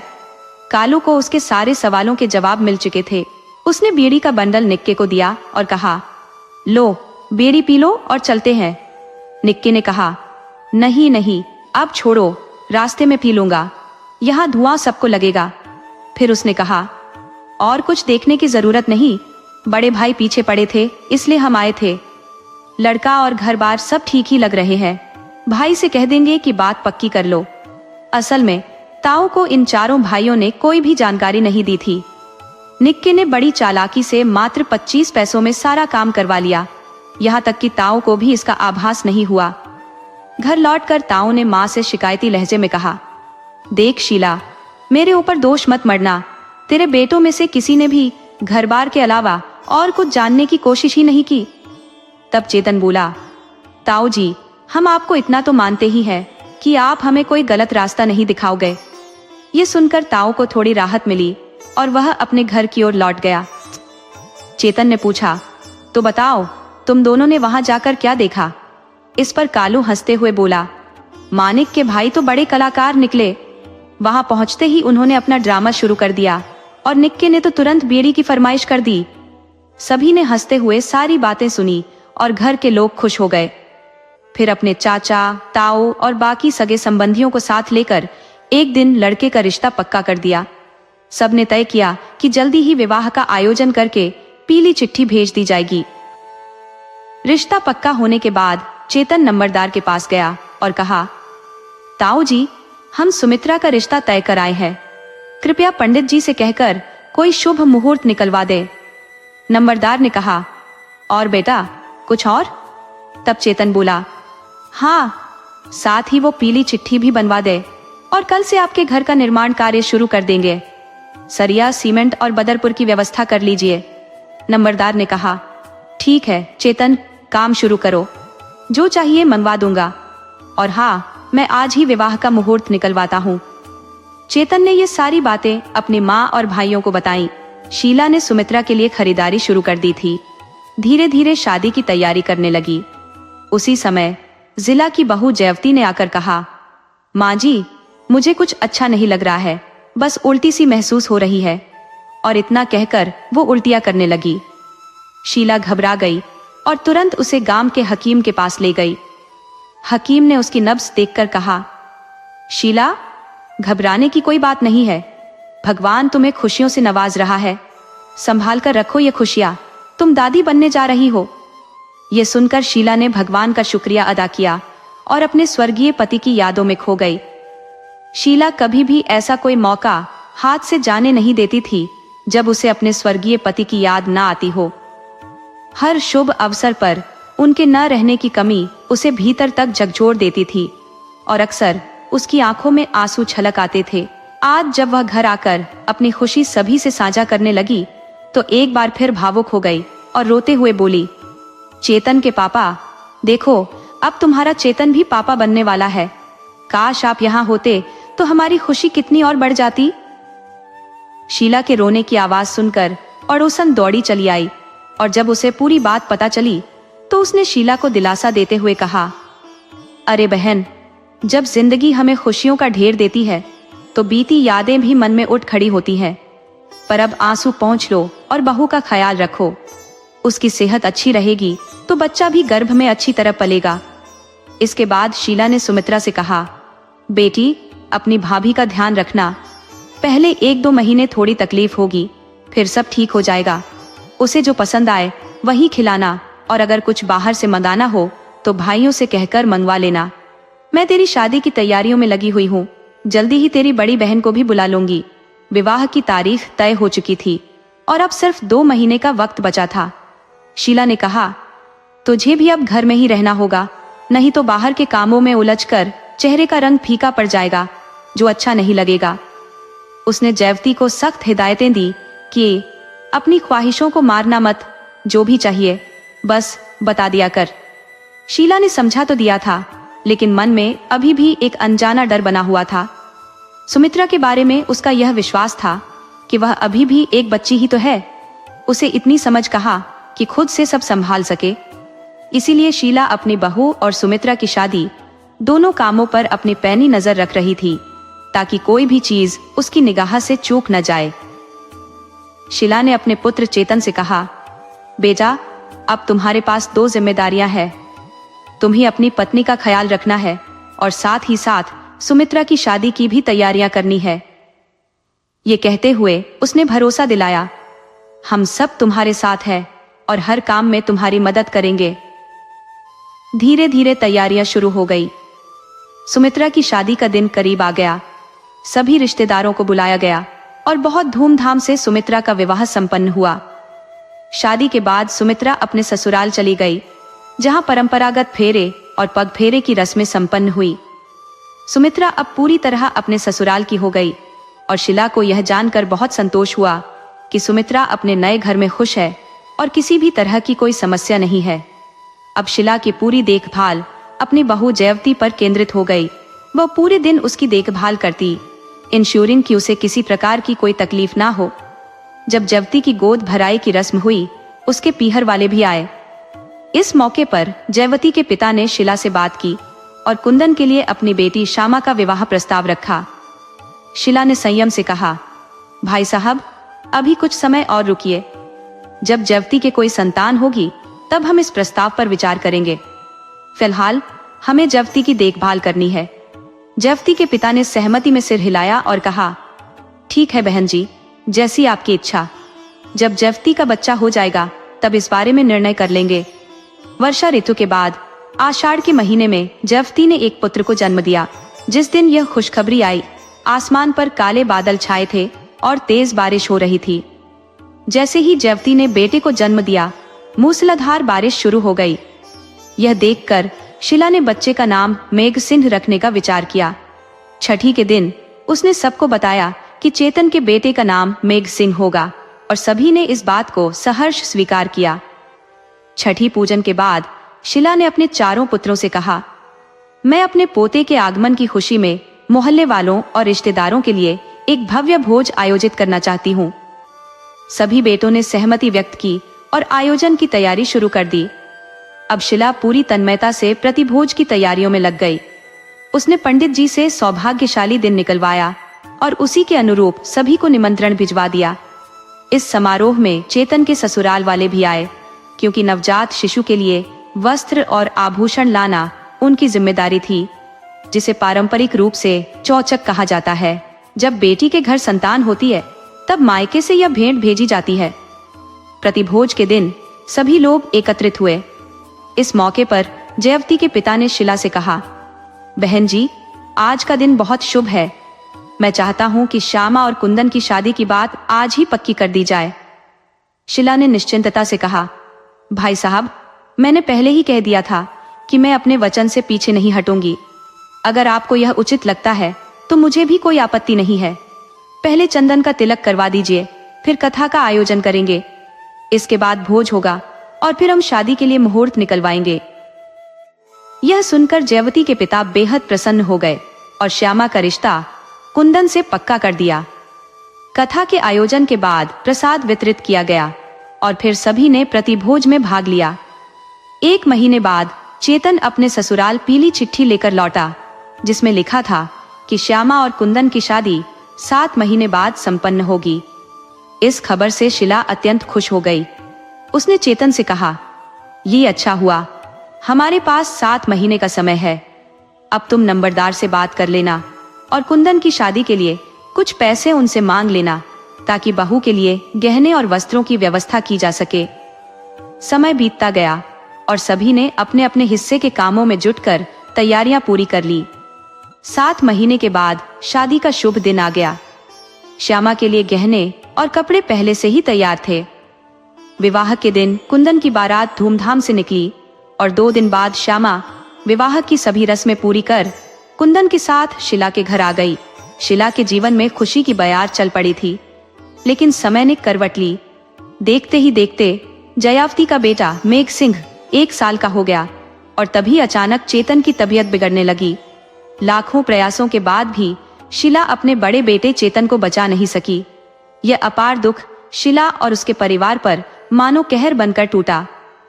एक हंसता खेलता परिवार गहरे शोक में डूब गया। कुंदन की शादी को अभी 1 साल भी नहीं बीता था और मुसीबतों का सिलसिला शुरू हो गया। लोग तरह तरह की बातें करने लगे। कोई कहता कि कुंदन की नई बहू के कदम पड़ते ही इस घर में विपत्तियां आ गई, तो कोई मेघसिंह को अपशकुन मानता। बातें इतनी बढ़ गई कि हर कोई अपनी अपनी राय देने लगा। शीला को लगा जैसे उसका सब कुछ लूट गया है। वह दुख के अथाह सागर में डूब चुकी थी। चेतन की मृत्यु के बाद शीला भी बीमार पड़ गई। शीला अपने बड़े बेटे की मृत्यु के आघात से उबर नहीं सकी। जिसने अपनी जवानी में पति को खोने के बाद भी अपने आत्मबल को बनाए रखा था, वह अब बिखर गई थी। चेतन के निधन के बाद शीला के जीवन के अंतिम दिन बहुत पीड़ा में बीते। कुंदन और उसके भाइयों ने हर संभव प्रयास किए, परंतु वे उसे बचा नहीं सके। चेतन की मृत्यु के मात्र 6 महीने बाद ही शीला भी इस संसार से विदा हो गई। अब परिवार की सारी जिम्मेदारियों का बोझ कुंदन पर आ गया। अपने भाई और मां के अचानक चले जाने से कुंदन का हृदय व्यथित था। वह पूरी तरह से निराश हो चुका था। उसे समझ नहीं आ रहा था कि वह इस संकट में क्या करे। तभी नंबरदार ने उसे ढाढ़स बंधाया और समझाया, कुंदन, मुश्किलों से भागने से कोई समाधान नहीं मिलेगा। ये समझो कि ईश्वर तुम्हारी परीक्षा ले रहे हैं। तुम्हें इस कठिन परीक्षा को हर हाल में उत्तीर्ण करना ही होगा। यदि तुम टूट गए तो यह परिवार पूरी तरह से बिखर जाएगा। तुम्हारे भाई, छोटा भतीजा विधवा भाभी और तुम्हारी पत्नी, सभी का मनोबल चकनाचूर हो जाएगा। नंबरदार की बातें कुंदन के दिल में उतर गई। उसने यह निश्चय किया कि अपनी माँ की आत्मा की शांति के लिए वह शांति पाठ और कन्याओं को भोज कराएगा। उसने सभी रिश्तेदारों को बुलाया और नियमानुसार शांति पाठ और कन्या भोज का आयोजन किया। इसके बाद कुंदन ने अपनी बहनों, बहनोइयों और ससुराल वालों के साथ एक महत्वपूर्ण चर्चा की। उसने अपने छोटे भाई कालू को कहा कि उसे जो काम अच्छा लगे वह उसे शुरू कर दे। अब सबको एकजुट होकर काम करना होगा, तभी यह परिवार चल सकेगा। कुंदन ने अपने ससुराल वालों से निवेदन किया कि वे उसकी भाभी को कुछ समय के लिए अपने साथ ले जाएं, ताकि वह अपने दुखों को भुला सके। अब माँ तो नहीं रही जो इन्हें संभालती थी। यदि भाभी यहाँ अकेली रह गई तो उनका दुख और गहरा जाएगा, साथ ही श्यामा भी व्यथित होगी। जब ये दोनों दुखी होंगी तो परिवार की देखभाल कौन करेगा? सभी को कुंदन की यह बात सही लगी और उन्होंने सहमति जताई। बहनों ने छोटे भाई कालू को भी समझाने की कोशिश की। कालू ने स्पष्ट कर दिया कि उसकी रुचि किसानी में नहीं है। उधर कुंदन के ससुर ने भी सहमति जताते हुए कहा, बेटा तुम बिल्कुल सही कह रहे हो। हम जयवती को अपने साथ ले जाएंगे ताकि उसका मन बदल सके। जब कभी भी समय मिले घुमाने फिराने के बहाने उसे वापस लाया करो। उन्होंने बहनों से भी कहा कि वे समय समय पर भाभी के पास आती जाती रहे, ताकि भाभी का अकेलापन भी कुछ कम हो सके। ससुराल के इस सुझाव से सभी संतुष्ट हो गए। कुंदन ने अपनी पत्नी श्यामा को समझाया, तुम भी इन सभी की देखभाल में जुट जाओ, ताकि हम सब मिलकर इस परिवार को संभाल सके। इसके बाद हर कोई अपने कामों में व्यस्त हो गया। निक्के तो पहले से ही खेती बाड़ी करता था, लेकिन अब उसने 7,710 बीघे जमीन बटाई पर लेकर खेती शुरू कर दी थी, जिससे पूरे साल का अनाज मिल जाता था। कालू ने भी निक्के के साथ काम करना शुरू कर दिया और साप्ताहिक पशु बाजार में एक व्यापारी के साथ जाने लगा। व्यापारी भैंसों का व्यापार करता था और धीरे धीरे कालू को भी भैंसों के व्यापार का अच्छा ज्ञान हो गया। एक दिन कालू ने निक्के और कुंदन से कहा, भाई अगर पैसों की व्यवस्था हो जाए तो हम एक भैंस खरीद सकते हैं। इससे भूसा भी काम आएगा और हमें दूध, दही, घी और लस्सी भी मिलती रहेगी। कालू की यह बात सुनकर सभी को अच्छा लगा, खासकर श्यामा को। उसने मुस्कुराते हुए कहा, देवर जी ने सही कहा है, मुझे भी कुछ काम मिल जाएगा और दिन भर भैंस की देखरेख करने में समय भी कट जाएगा। दीदी और मुन्ना को भी बुला लेंगे, इससे मुन्ना के साथ तुम सबकी थकान भी दूर हो जाएगी। कुंदन और निक्के दोनों श्यामा की ओर देख मुस्कुराए और बोले, भाई जब तेरी भाभी ने सब कुछ सोच समझकर बताया है तो अब हम मना भी कैसे करें। कुंदन ने हंसते हुए कहा, ठीक है, व्यापारी से बात कर लो और एक अच्छी सी भैंस खरीद लो। हाँ, व्यापारी को यह जरूर कह देना कि हम 6 महीने में पैसा चुकता करेंगे। कालू ने पहले ही व्यापारी चाचा से भैंस लेने की बात कर रखी थी। उसने व्यापारी से कहा था, चाचा इस भैंस को अभी मत भेजना, मैं भाइयों से बात करके आपको बताऊंगा। कुछ दिनों बाद कालू झिझकते हुए व्यापारी के पास गया और बोला, चाचा भाई ने भैंस खरीदने की हाँ कर दी है, लेकिन एक छोटी सी समस्या है। व्यापारी ने उसे आश्वस्त करते हुए कहा, समस्या कैसी बेटा? कोई भी मसला हो उसका हल जरूर होगा, बताओ तो सही। कालू ने धीरे से कहा, भैया ने कहा है कि पैसे हम 6 महीने बाद ही चुका पाएंगे। व्यापारी ने हंसते हुए कहा, अरे कालू, तेरे भाई की हाँ ही मेरे लिए काफी है। पैसों की चिंता मत कर, तू भैंस ले जा। वैसे भी तुझे मालूम है कि मैंने यह भैंस कितनी कीमत पर दी है। तुमसे कोई मुनाफा नहीं कमा रहा हूँ। अपने भाई से कह देना कि 1 साल तक भी भुगतान हो, कोई बात नहीं। तेरे भाई की बात को कौन मना कर सकता है। कालू भैंस लेकर घर लौट आया। उधर श्यामा यह देख रही थी। जैसे ही कालू ने भैंस को खूंटे से बांधा, भैंस ने वहीं गोबर कर दिया। श्यामा की माँ दौड़ कर आई और एक उंगली से गोबर लेकर अपने और कालू के माथे पर तिलक कर दिया। उन्होंने कहा, हमारे बाबा कहते थे कि जब नया पशुधन घर में आते ही गोबर करे तो यह शुभ संकेत होता है। इसका मतलब है कि उस घर में खुशियों की शुरुआत हो गई है। कालू ने थोड़ा उदास होते हुए कहा, माँ ये सब बातें तो ठीक है, लेकिन खुशियां कहाँ है? पिछले 1 साल से हमारी खुशियों पर जैसे ग्रहण लग गया है। ऐसा लगता है कि इस घर पर किसी की बुरी नजर लग गई है। भगवान करे आपके मुंह से निकली बात सच हो जाए। श्यामा ने सहमति जताते हुए कहा, देवर जी आप सही कह रहे हैं। वो पुरानी खुशियां तो वापस नहीं आ सकती, लेकिन नई खुशियां अगर मिले तो हम अपने पुराने गमों को शायद थोड़ा भुला सके। शाम को जब कुंदन घर आया तो उसने कालू से कहा, अरे कालू, मैंने तो ये नहीं कहा था कि इतनी जल्दी भैंस ले आओ। अभी तो वैसे भी बहुत कर्ज है, ऊपर से तुम भैंस भी ले आए। कालू ने जवाब दिया, भैया आपने कहा था कि 6 महीने में पैसे चुका देंगे, लेकिन व्यापारी चाचा ने हमें 1 साल का समय दे दिया है, इसलिए मैंने भैंस ले ली। और भैंस भी बहुत अच्छी है, उसके साथ एक बछिया भी है। भगवान ने चाहा तो 3 साल में यह भी बड़ी होकर दूध देने लगेगी। कुंदन ने मुस्कुराते हुए सिर हिलाया और कहा, ठीक है भाई, चलो अब इसे अच्छे से संभालो। कुंदन ने ठंडी सांस लेते हुए कहा, ठीक है, जो होगा वो देखा जाएगा। इस बीच कुंदन ने एक बढ़ई से कुछ खेतीबाड़ी के औजार और हल बनवाने के साथ साथ लोहे के काम और उत्तराती कुर्फी बनाने की कला भी सीख ली थी। अब कुंदन के पास फुर्सत का समय शायद ही बचा था। वह अगर राजमिस्त्री का काम छोड़ता तो बड़ी कारीगरी के कामों में जुटा रहता। इसके बावजूद वह भीतर से उस सुकून को महसूस नहीं कर पा रहा था जिसकी उसे तलाश थी। 1 साल के भीतर कुंदन ने भाइयों की मदद और कठिन परिश्रम से सारे कर्जे को चुकता कर दिया था। अभी इस बात को 10 दिन भी नहीं हुए थे कि उसके ससुर अचानक घर आए। उन्हें देखकर कुंदन ने उत्साहित होते हुए कहा, पिताजी, मुन्ना और भाभी को भी साथ लाते तो अच्छा लगता। ससुर ने गंभीरता से कहा, कुंदन, मुझे मालूम है कि तुम लोग मुन्ना से बेहद प्यार करते हो। मैं भी उसी के बारे में बात करने आया हूँ। कुंदन ने चौंकते हुए पूछा, तो बताइए पिताजी, क्या कहना है? ससुर ने धीमे स्वर में कहा, बेटा तुम समझदार हो, तुम जानते हो जयावती की उम्र अभी कितनी है। उसकी पूरी जिंदगी उसके सामने पड़ी है। मैं उसे विधवा की तरह श्वेत वस्त्रों में नहीं देख सकता। ये समय बहुत खराब है, चारों तरफ दरिंदे हैं। मैं चाहता हूं कि घर की इज्जत घर में ही रहे, इसलिए मैं तुमसे एक अनुरोध करने आया हूं। मैं चाहता हूं कि तुम निक्के से जयवती की शादी करा दो।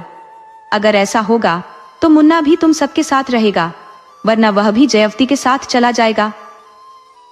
ससुर की बातें सुनकर कुंदन स्तब्ध रह गया। उसने तो कभी इस विषय पर विचार ही नहीं किया था। खुद को संभालते हुए कुंदन ने धीरे से कहा, पिताजी, मुझे 15 दिन का समय दीजिए, मैं सबके साथ बात करके ही कोई निर्णय ले पाऊंगा। ससुर ने सहमति में सिर हिलाते हुए कहा, ठीक है बेटा, मैं चलता हूँ। ससुर के जाने के बाद कुंदन ने अपनी पत्नी श्यामा और जयवती की छोटी बहन से सारी बातें साझा की। उसने कहा, तुम्हारे बापू भाभी को निक्के के साथ शादी करने के लिए कह रहे हैं। अब तुम ही बताओ, क्या यह संभव है? श्यामा ने गहरी सोच में पड़ते हुए कहा, हमारे यहाँ तो ऐसा होता है। अगर दोनों परिवार और दोनों पक्ष राजी हो तो इसमें कोई बुराई नहीं है। तुम निक्के से बात कर लो, उसे साफ साफ बता दो। अगर उसे किसी कुंवारी कन्या से ही शादी करनी हो तो यह भी बता दो। जयवती को अपनाने के निर्णय पर विचार करते हुए श्यामा बोली, अगर तुम सचमुच जयवती को स्वीकार करना चाहते हो तो मुझे पहले से सूचित करना। मैं एक दिन पीहर जाकर बहन से बात कर लूंगी। यदि वह भी सहमत होती है तो मैं पिताजी से बात करूंगी, और यदि नहीं तो मैं बस मुन्ना से मिलने का बहाना बनाकर वहां जाऊंगी। श्यामा की बात सुनकर कुंदन को स्थिति पूरी तरह से स्पष्ट हो गई। उसने निक्के को बुलाकर कहा, सुनो भाई, कल मुन्ना के नाना आए थे। उन्होंने कहा कि अगर तुम जयवती को अपनी पत्नी के रूप में अपनाओगे तो मुन्ना भी हमारे साथ रहेगा, लेकिन अगर ऐसा नहीं होता तो वह जयवती को किसी और के साथ बिठा देंगे और मुन्ना भी वहीं चला जाएगा। अब तुम्हें फैसला करना है कि तुम जयवती के साथ रहोगे या अपनी नई शादी करोगे। निक्के, जो इस अनोखी स्थिति का सामना करने के लिए तैयार नहीं था, कुछ क्षण के लिए मौन में डूब गया। फिर उसने गहरी सोच के बाद कहा, भाई, मुन्ना के लिए हम सब कुछ कर सकते हैं। अगर मुन्ना किसी और के साथ चला जाएगा तो ये हमें स्वीकार नहीं होगा। क्यों ना हम उसे अपने पास ही रखें? निक्के की बात सुनकर कुंदन ने संतोष की सांस ली और कहा, मुझे पता था कि हम मुन्ना को इतना चाहते हैं कि उसे किसी और के साथ नहीं देख सकते। ठीक है, मैं मुन्ना की मौसी को भेजता हूँ, वह भाभी से बात कर लेंगी। अगर वह तैयार होती है तो हम शुभ दिन देखकर जयवती को चुनरी ओढ़ाकर तुम्हारे लिए लाएंगे। इसके बाद कुंदन ने श्यामा को सूचित किया, निक्की तैयार है। तुम पीहर जाकर बात करने से पहले एक बार जयवती से साफ साफ बात कर लो, ताकि यह सुनिश्चित हो सके कि वह इसके लिए तैयार है या नहीं। श्यामा को सब समझ आ गया और वह पीहर जाने की तैयारी करने लगी। शाम ढलते ही श्यामा मुन्ना के पास पहुंच गई। उसे देखकर सब हैरान रह गए कि वह बिना किसी पूर्व सूचना के क्यों आई है। श्यामा की मां ने चिंतित होकर पूछा, बेटी सब ठीक तो है ना? तू अकेली ही आई है, दामाद बाबू नहीं आए? श्यामा ने मुस्कुराते हुए कहा, माँ सब कुछ ठीक है। मुझे मुन्ने की बहुत याद आ रही थी, इसलिए उससे मिलने चली आई। उसी समय श्यामा के पिता भी आ गए और अपनी बेटी को देखकर बहुत प्रसन्न हुए। फिर श्यामा ने मौका देखकर अपनी बड़ी बहन जयवती से कहा, दीदी पिताजी चाहते हैं कि तुम निक्के के साथ अपना जीवन बिताओ। अगर हम इसे मना कर देते हैं तो पिताजी तुम्हें किसी और जगह बिठा देंगे। अब फैसला तुम्हारे हाथ में है। जयवती ने श्यामा की बातों को रोकते हुए उसकी होठों पर अपनी उंगलियां रख दी और कहा, छोटी तुझे अब मेरा हाल जानने की क्या जरूरत? तेरे सवालों में अब समझदारी झलकती है, पर मेरा जीवन तो तभी समाप्त हो गया था जब तेरे जीजा इस संसार को छोड़कर चले गए थे। अब मेरा अस्तित्व केवल मुन्ना के साथ उसके घर में ही है, और दूसरी जगह जाने की बात, वो तो तूने सोच भी कैसे लिया? जयवती ने गहरी सांस लेते हुए कहा, तू क्या नहीं जानती कि मुन्ना को इस परिवार में कितनी अहमियत दी जाती है? उसके सभी चाचा उसे अपने प्राणों से भी अधिक मानते हैं। ऐसे में अगर मैं कहीं और चली जाऊं तो क्या तू भरोसा कर सकती है कि वे लोग मुन्ना के साथ वही सम्मान और प्यार से पेश आएंगे? और निक्की जो मेरा देवर है, मैं उसे बखूबी जानती हूँ, वह हमेशा अपने परिवार के लिए खड़ा रहेगा। फिर दूसरी जगह जाने की बात कहां से आई? क्यों ना अपने ही घर में हम सब साथ रहें? श्यामा बहन की बातों से आश्वस्त होकर अपने बापू के पास गई और उन्हें जयवती की निक्की के लिए सहमति के बारे में बताया। यह सुनकर बापू के चेहरे पर चिंता की जगह एक संतोष भरी मुस्कान आ गई। अगले दिन श्यामा ने घर लौटकर कुंदन को सारी बातें बता दी और कुंदन ने कालू को भी यह खबर दी कि उनकी भाभी और मुन्ना जल्द ही उनके साथ रहने आ रहे हैं। निक्की की शादी का खर्च भी कम हो गया। कालू ने कहा, भाई आपके ससुर जी मान गए हैं। कुंदन ने जवाब दिया, हाँ, तभी तो अब शुभ मुहूर्त देखकर जयवती को चुनरी ओढ़ाकर ले आएंगे। कुंदन ने जयवती के लिए एक नई जोड़ी कपड़े खरीदे, जिन्हें सभी ने सामान्य रूप से पसंद किया। 10 दिन बाद का दिन शुभ माना गया। कुंदन अपने दोनों भाइयों और बहनों के साथ जयवती को चुनरी ओढ़ाकर निक्की के लिए लेकर आया। सब कुछ सुचारू रूप से चल रहा था और घर में कब कौन सा काम पूरा हो जाता, इसका अंदाजा किसी को नहीं होता था। जयवती ने भैंस और बाहरी काम संभाल रखा था, जबकि सामान्य रसोई की जिम्मेदारी ले रही थी। जयवती को घर आए 15 दिन हो गए थे, मगर निक्की अभी भी उससे दूरी बनाए हुए था। श्यामा को भी यह बात खटक रही थी। एक दिन श्यामा ने निक्की से कहा, देवर जी अब तो दीदी के साथ रहा करो, क्यों अभी भी बाहर सोते हो? निक्की ने संकोच भरे स्वर में कहा, भाभी मैं उन्हें बड़ी भाभी की तरह मानता हूँ, तो बताओ मैं उनके साथ कैसे रह सकता हूँ? श्यामा ने यह बात जयवती को बताई और कहा, दीदी तुम निक्की से बात क्यों नहीं करती? उसे समझाओ, अगर इसी तरह दूर रहोगे तो क्या फायदा? जयवती ने शांति से जवाब दिया, तू चिंता मत कर, धीरे धीरे सब ठीक हो जाएगा। मुन्ना उनके पास ही तो है, वक्त के साथ हमारी दूरियां भी मिट जाएंगी। मुझे पता है पहले कदम मुझे ही उठाने होंगे। एक दिन कुंदन और श्यामा छोटी बहन के यहाँ घूमने गए थे और कालू भी व्यापारी के साथ पशु मेला देखने गया था। शाम को जब निक्की खाना खाने आया तब जयवती ने कहा, मुझे अकेले डर लगता है, अभी तक मैं कभी अकेली नहीं रही। निक्की ने जवाब दिया, मुन्ना तो तुम्हारे पास है। और फिर बाहर बरामदे में चारपाई बिछा ली। थोड़ी देर में मुन्ना आकर सो गया। जैसे ही मुन्ना सोया, अचानक बादलों की गर्जना के साथ बिजली कड़कने लगी। जयवती बरामदे में आई और निक्की से बोली, मुन्ना को अंदर सुला दो और तुम भी अपनी चारपाई अंदर कर लो। ये बेमौसम की बारिश है, बरामदे में भीग जाओगे और तबीयत खराब हो जाएगी। निक्की ने उसकी बात मान ली और चारपाई कमरे में ले आया। बारिश तेज हो गई थी। जब मुन्ना सो गया तब जयवती ने निक्की से कहा, जब मेरे बापू और अम्मा ने मुझे तुम्हारे साथ जोड़ दिया है तो फिर तुम मुझसे दूर क्यों रहते हो? हम पति पत्नी हैं और इस रिश्ते को निभाना हमारा कर्तव्य है। निक्की ने उसकी बात समझी और स्वीकार कर ली। दोनों का रिश्ता अब पति पत्नी जैसा हो गया। जब 2 दिन बाद कुंदन और श्यामा लौटे तो श्यामा ने जयवती को सजी धजी देखा और उसके चेहरे पर मुस्कान आ गई। अब जयवती और निक्की पूरी तरह पति पत्नी के रिश्ते में बंध गए थे। कुंदन ने अपने जीवन को पूरी तरह से बदलने का मन बना लिया था। एक बार फिर से उनके घर में खुशी और रौनक लौट आई। कुंदन ने राजमिस्त्री का काम करने के साथ साथ बढ़ई का कार्य भी सीख लिया था।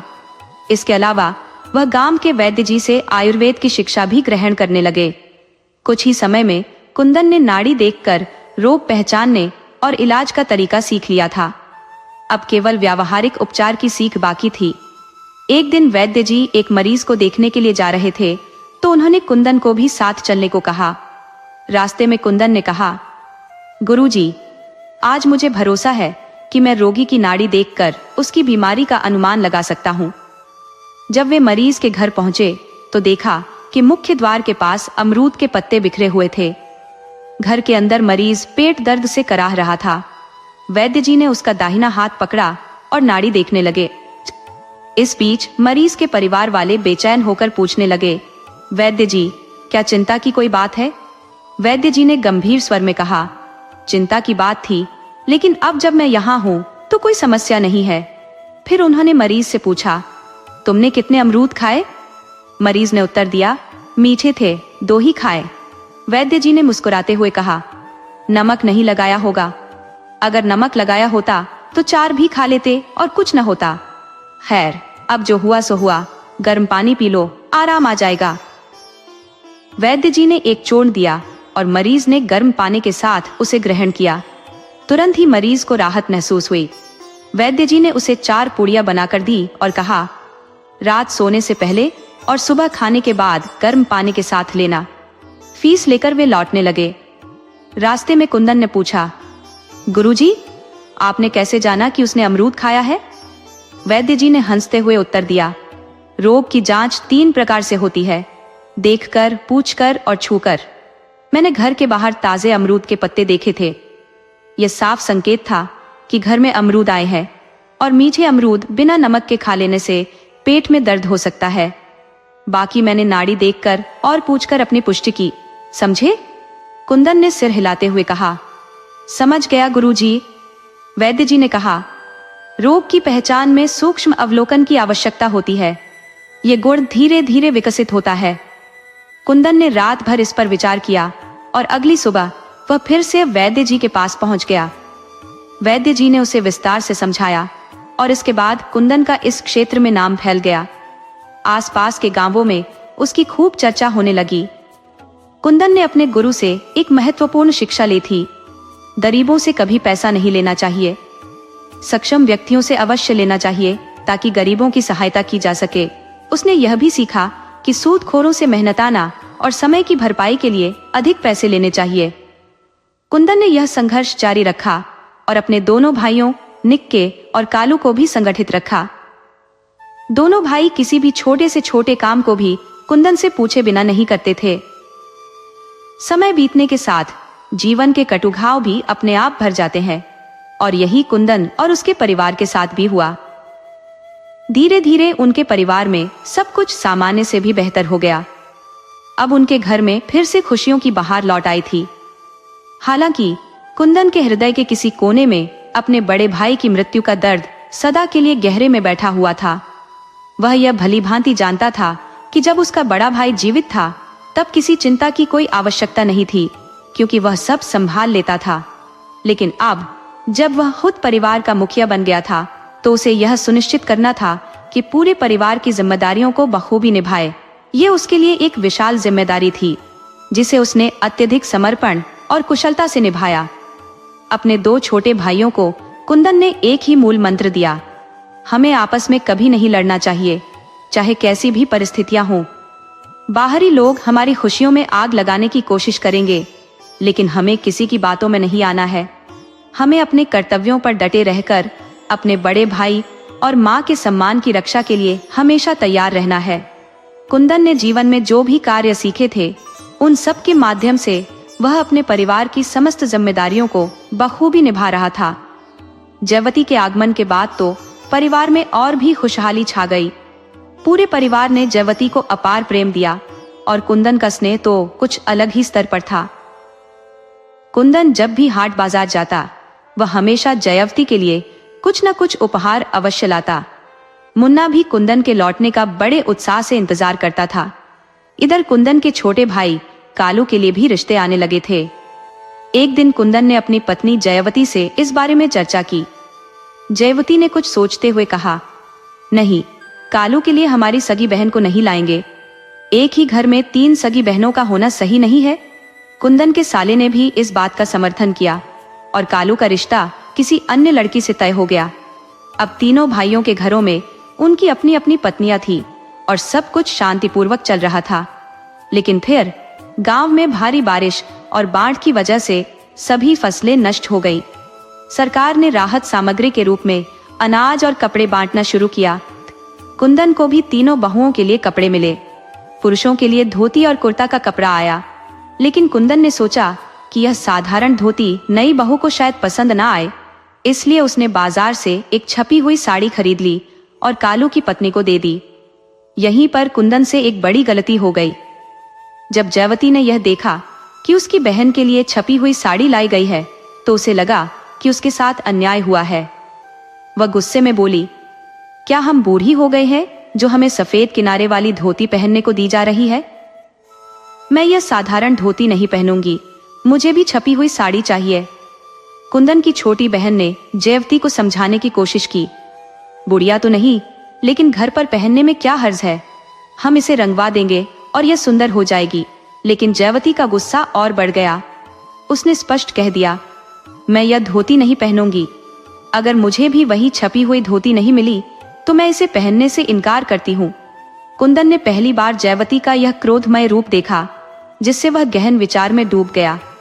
शायद यही वह वजह थी कि जयवती ने कालू के लिए छोटी साली की शादी से इनकार कर दिया था। देवरानी की जरूरत महसूस होती थी, पर जेठानी का गुस्सा शायद बहन पर लागू नहीं होता। कुंदन ने उस वक्त कुछ नहीं कहा, बस सीधा जाकर जयवती से बोला, भाभी, तुम्हारे लिए भी छपी हुई धोती ले आता हूँ। कुंदन ने पहले भीड़भाड़ में संघर्ष किया था, लंबी कतारों में धक्के खाए थे, पर उसने बिना समय गंवाए फिर से बाजार का रुख किया। उसी डिजाइन की अलग रंग की साड़ी खरीद कर लाया। गुस्से में दोनों छपी हुई साड़ियां जयवती को थमाते हुए बोला, लो भाभी, इनमें से जो चाहे चुन लो। मगर जयवती ने वही साड़ी चुनी जो पहले से कालू की पत्नी के लिए लाई गई थी। कुंदन ने अपने भीतर का दर्द दबा लिया और शाम को दोनों छोटे भाइयों को बुलाया। उनसे कहा, भाइयों, अब हम सभी एक बराबर हो चुके हैं। तुम दोनों भी अपनी कमाई करते हो और जो कुछ भी कमाते हो वह मुझे सौंपते हो। मैं घर के सभी खर्चों का हिसाब किताब संभालता हूँ। भाई और माँ के जाने के बाद से मैं यह जिम्मेदारी निभा रहा हूँ। पर अब मैं तुम्हें एक महत्वपूर्ण बात बताना चाहता हूँ। ध्यान से सुनो भाइयों, भाई हमेशा साथ नहीं रहते। कभी न कभी किसी न किसी बहाने से विवाद होते हैं, झगड़े होते हैं और अंततः बंटवारे की नौबत आ ही जाती है। ये दुनिया की रीत है। भाई भाई को छोड़ो, बाप बेटे भी साथ नहीं रहते। इसलिए मैं सोचता हूँ कि अब हमें अलग हो जाना चाहिए, ताकि बाहर वालों की नजरों में हम पर कोई आंच ना आए। हमारे पास 3 कमरे हैं, हर एक को एक एक कमरा मिल जाएगा। सभी अपने अपने चूल्हे अलग कर लें, जो चाहे बनाएं और खाएं। मुन्ना की बात करें तो उसकी जिम्मेदारी हम तीनों की है। वह जहां चाहे जो चाहे खा सकता है, उसे रोकने टोकने की कोई आवश्यकता नहीं है। जब वह पढ़ लिख कर बड़ा हो जाएगा और उसकी शादी होगी, तब मकान की व्यवस्था हम तीनों को मिलकर करनी होगी। हमारी संपत्ति कुछ खास नहीं है, बस यह मकान ही है। बाकी जो कुछ है हमें मेहनत से हासिल करना होगा। कुंदन ने आगे कहा, भाइयों, एक और बात, आने वाले समय में जो भी वैवाहिक कार्यक्रम होंगे, उसमें मेहमान नवाजी की जिम्मेदारी सभी की समान रूप से होगी। अगर किसी को इस पर कोई आपत्ति है तो अभी बताओ। दोनों छोटे भाइयों ने जवाब दिया, भाई, अब बंटवारा जरूरी है। कुंदन ने एक गहरी सांस ली और बोला, तुम दोनों मुझे सम्मान देते हो और मैं तुम्हें उतना ही प्यार करता हूँ जितना कि मुन्ना को, लेकिन फिर भी किसी दिन कामकाज या किसी और बात को लेकर हमारी घरवालियों में झगड़ा हुआ तो हमें नुकसान भुगतना पड़ेगा। जब पड़ोसियों का घर जलता है तो उसकी तपिश हमें भी महसूस होती है। अगर झगड़ा हुआ तो इसके दूरगामी परिणाम होंगे और यह सिर्फ घर के कामकाज या खाने तक सीमित नहीं रहेगा। जब तक हम अलग नहीं होंगे यह आग बुझ नहीं सकती। इसलिए मेरे भाइयों, हमें किसी को कोई मौका दिए बिना चुपचाप अलग हो जाना चाहिए, ताकि जब लोग जाने तब हमारी मिसाल दी जाए। उन तीनों भाइयों से कुछ सीखो जो बिना किसी को भनक लगे चुपचाप अलग हो गए। अब हमारे साथ यही बात है, कोई भी अलग हो जाए तो औरतों के झगड़े या बच्चों के बहाने का असर हम पर नहीं पड़ना चाहिए। हमें उन्हें साफ साफ कहना होगा कि अपने झगड़े प्यार मोहब्बत में रहे, जैसे भी रहना चाहे, लेकिन हमारी आपसी समझ में दरार डालने की कोशिश न करें। अगर उन्होंने ऐसा किया तो परिणाम गंभीर होंगे। अपनी लड़ाई झगड़े अपनी ही हद में रखना, बच्चों के झगड़ों से दूर रहना, क्योंकि बच्चे लड़कर फिर से खेलते हैं, ये बात समझ में आनी चाहिए। इतना कहने के बाद कुंदन ने अपने भाइयों से कहा, कल हम तीनों औरतों के साथ बंटवारा कर लेंगे। अगले दिन तीनों भाई घर पर ही रहे। खाना खाकर इकट्ठा हुए। सबसे पहले जयवती से बात शुरू की। कुंदन ने कहा, आज हम तीनों भाई अलग हो रहे हैं, तुम घर की सबसे बड़ी हो, बताओ कौन सा कमरा लोगी। निक्के और कालू ये सोच रहे थे कि शायद जयवती छोटे के लिए कहेगी, लेकिन उनकी सोच गलत साबित हुई। जयवती ने तुरंत बीच वाला कमरा मांग लिया। फिर छोटी से पूछा गया, अब तुम बताओ कौन सा कमरा चाहोगी। उसने आशा के अनुरूप जवाब दिया, जो आप देंगे वही मंजूर है। कुंदन ने कहा, नहीं, तुम खुद बताओ कि तीनों कमरों में से तुम्हें कौन सा चाहिए। तब उसने कहा, जब हम तीनों एक एक कमरे में रह ही रहे थे और बड़ी जी को बीच वाला चाहिए, तो मैं उसी कमरे में रहूंगी जिसमें अब तक रह रही हूँ। निक्की ने कहा, जब हम अब तक पूर्वी कोने के कमरे में रह रहे थे तो अब क्यों नहीं, कमरे तो तीनों ही बराबर है। जयवती ने कहा, नहीं, मुझे बीच वाला ही कमरा चाहिए। श्यामा ने तब कहा, छोटी, तुम इनमें से जो चाहो वो कमरा ले लो। फिर भी उसने वही कहा, जी, आप जैसा कहेंगी मैं उसी में रहूंगी। कालू ने कहा, कोई बात नहीं भाभी, हम पूर्वी छोर वाला कमरा ले लेंगे। आप जिस कमरे में रह रही हैं उसी में रहे, कम से कम एक जगह स्थिरता तो बनी रहेगी। इसके बाद रुपए पैसे, अनाज, आटा दाल और यहाँ तक कि जेवरों का भी बंटवारा कर दिया गया। कुंदन ने कहा, अब तुम सब अपना अपना सामान समेटकर अपने अपने कमरों में रख लो। कल से सब अपना खाना खुद बनाएंगे। जो बनाना है वो बनाओ और खाओ। ये बंटवारा सिर्फ घर के भीतर का है, बाहर की दुनिया में किसी झगड़े का कोई हिस्सा नहीं है। जानवरों को 3 बार चारा, पानी देना और गोबर साफ करना एक दिन के हिसाब से बारी बारी से सभी करेंगी। जिस दिन जिसकी बारी होगी वह उस दिन का दूध, दही और लस्सी भी देखेगी। हम जो कमाएंगे वो अपने हिस्से से अपनी अपनी पत्नी के पास रखेंगे। भैंस के चुन्नी छोकर का प्रबंध हम तीनों मिलकर करेंगे, इसमें कोई कसर नहीं छोड़नी चाहिए। अगर किसी को कुछ गलत लगे तो अभी बोल दे। तब जयवती ने पूछा, मेरे एक सीन वाले का क्या होगा। सभी ने कहा, उसका ध्यान रखना, अगर कुछ गलत हो तो हमें जरूर बताना। कुंदन ने सभी को अलग अलग कर तो दिया, लेकिन वह खुद कभी अलग नहीं हो पाया। उसका काम ही ऐसा था कि उसे पैसों की कमी नहीं होती थी। वह हमेशा काम में जुटा रहता। राजमिस्त्री के काम के साथ साथ उसे वक्त मिलता तो वह आयुर्वेदिक नुस्खे तैयार करता। छोटी बड़ी बीमारियों के लिए उसके पास कई तरह की औषधियां होती। कभी कभी वह पेट दर्द की गोलियां बनाता, जो किसी भी प्रकार के पेट दर्द से तुरंत राहत देती थी। गांवों में यह समस्या आम थी और कुंदन के नुस्खे काफी मशहूर हो गए थे। वह हमेशा अपने गुरु की हिदायतों का पालन करता और किसी गरीब या जरूरतमंद से पैसे नहीं लेता। वह अमीरों से इस घाटे की भरपाई कर लेता था। इस प्रकार उसकी सामाजिक प्रतिष्ठा भी बनी रहती और लोग उसे खूब दुआएं देते। लेकिन इन दुआओं का कोई प्रत्यक्ष असर उसकी गृहस्थी पर नहीं दिखाई देता था। तीनों भाइयों के चूल्हे अलग अलग जलने लगे और यह बात धीरे धीरे पूरे गांव में फैल गई। जो लोग कुंदन के करीबी थे वे उससे मिलने आते और बंटवारे का कारण पूछते। लेकिन जब कुंदन ने उन्हें अपना निर्णय बताया तो सभी उसे सराहते। हालांकि एक दिन मोहल्ले के एक व्यक्ति ने कुंदन के छोटे भाई से झगड़ा करने का दुस्साहस किया। उसे लगा कि अब तीनों भाई अलग हो गए हैं, इसलिए वह उन पर हावी हो सकता है। उसने कालू से बदतमीजी की, जिसे सुनते ही निक्के भड़क उठा और बोला, अपनी जुबान पर लगाम लगा ले, वरना तेरी हड्डी पसली एक कर दूंगा। उसी वक्त कुंदन ने दूर से आवाज लगाई, निक्के, उसे पकड़, मैं आ रहा हूं। बस फिर क्या था, वह व्यक्ति वहां से ऐसे गायब हो गया जैसे हवा में घुल गया हो। सुन लो, यदि किसी के मन में यह भ्रम है कि हम तीनों भाई अलग हो गए हैं, तो इस गलतफहमी को तुरंत दूर कर लो। हम चाहे घर के भीतर अलग अलग रहते हो, पर बाहर की दुनिया के लिए हम हमेशा एक हैं। मैंने ये अलग चूल्हे सिर्फ घर में शांति बनाए रखने के लिए किए हैं।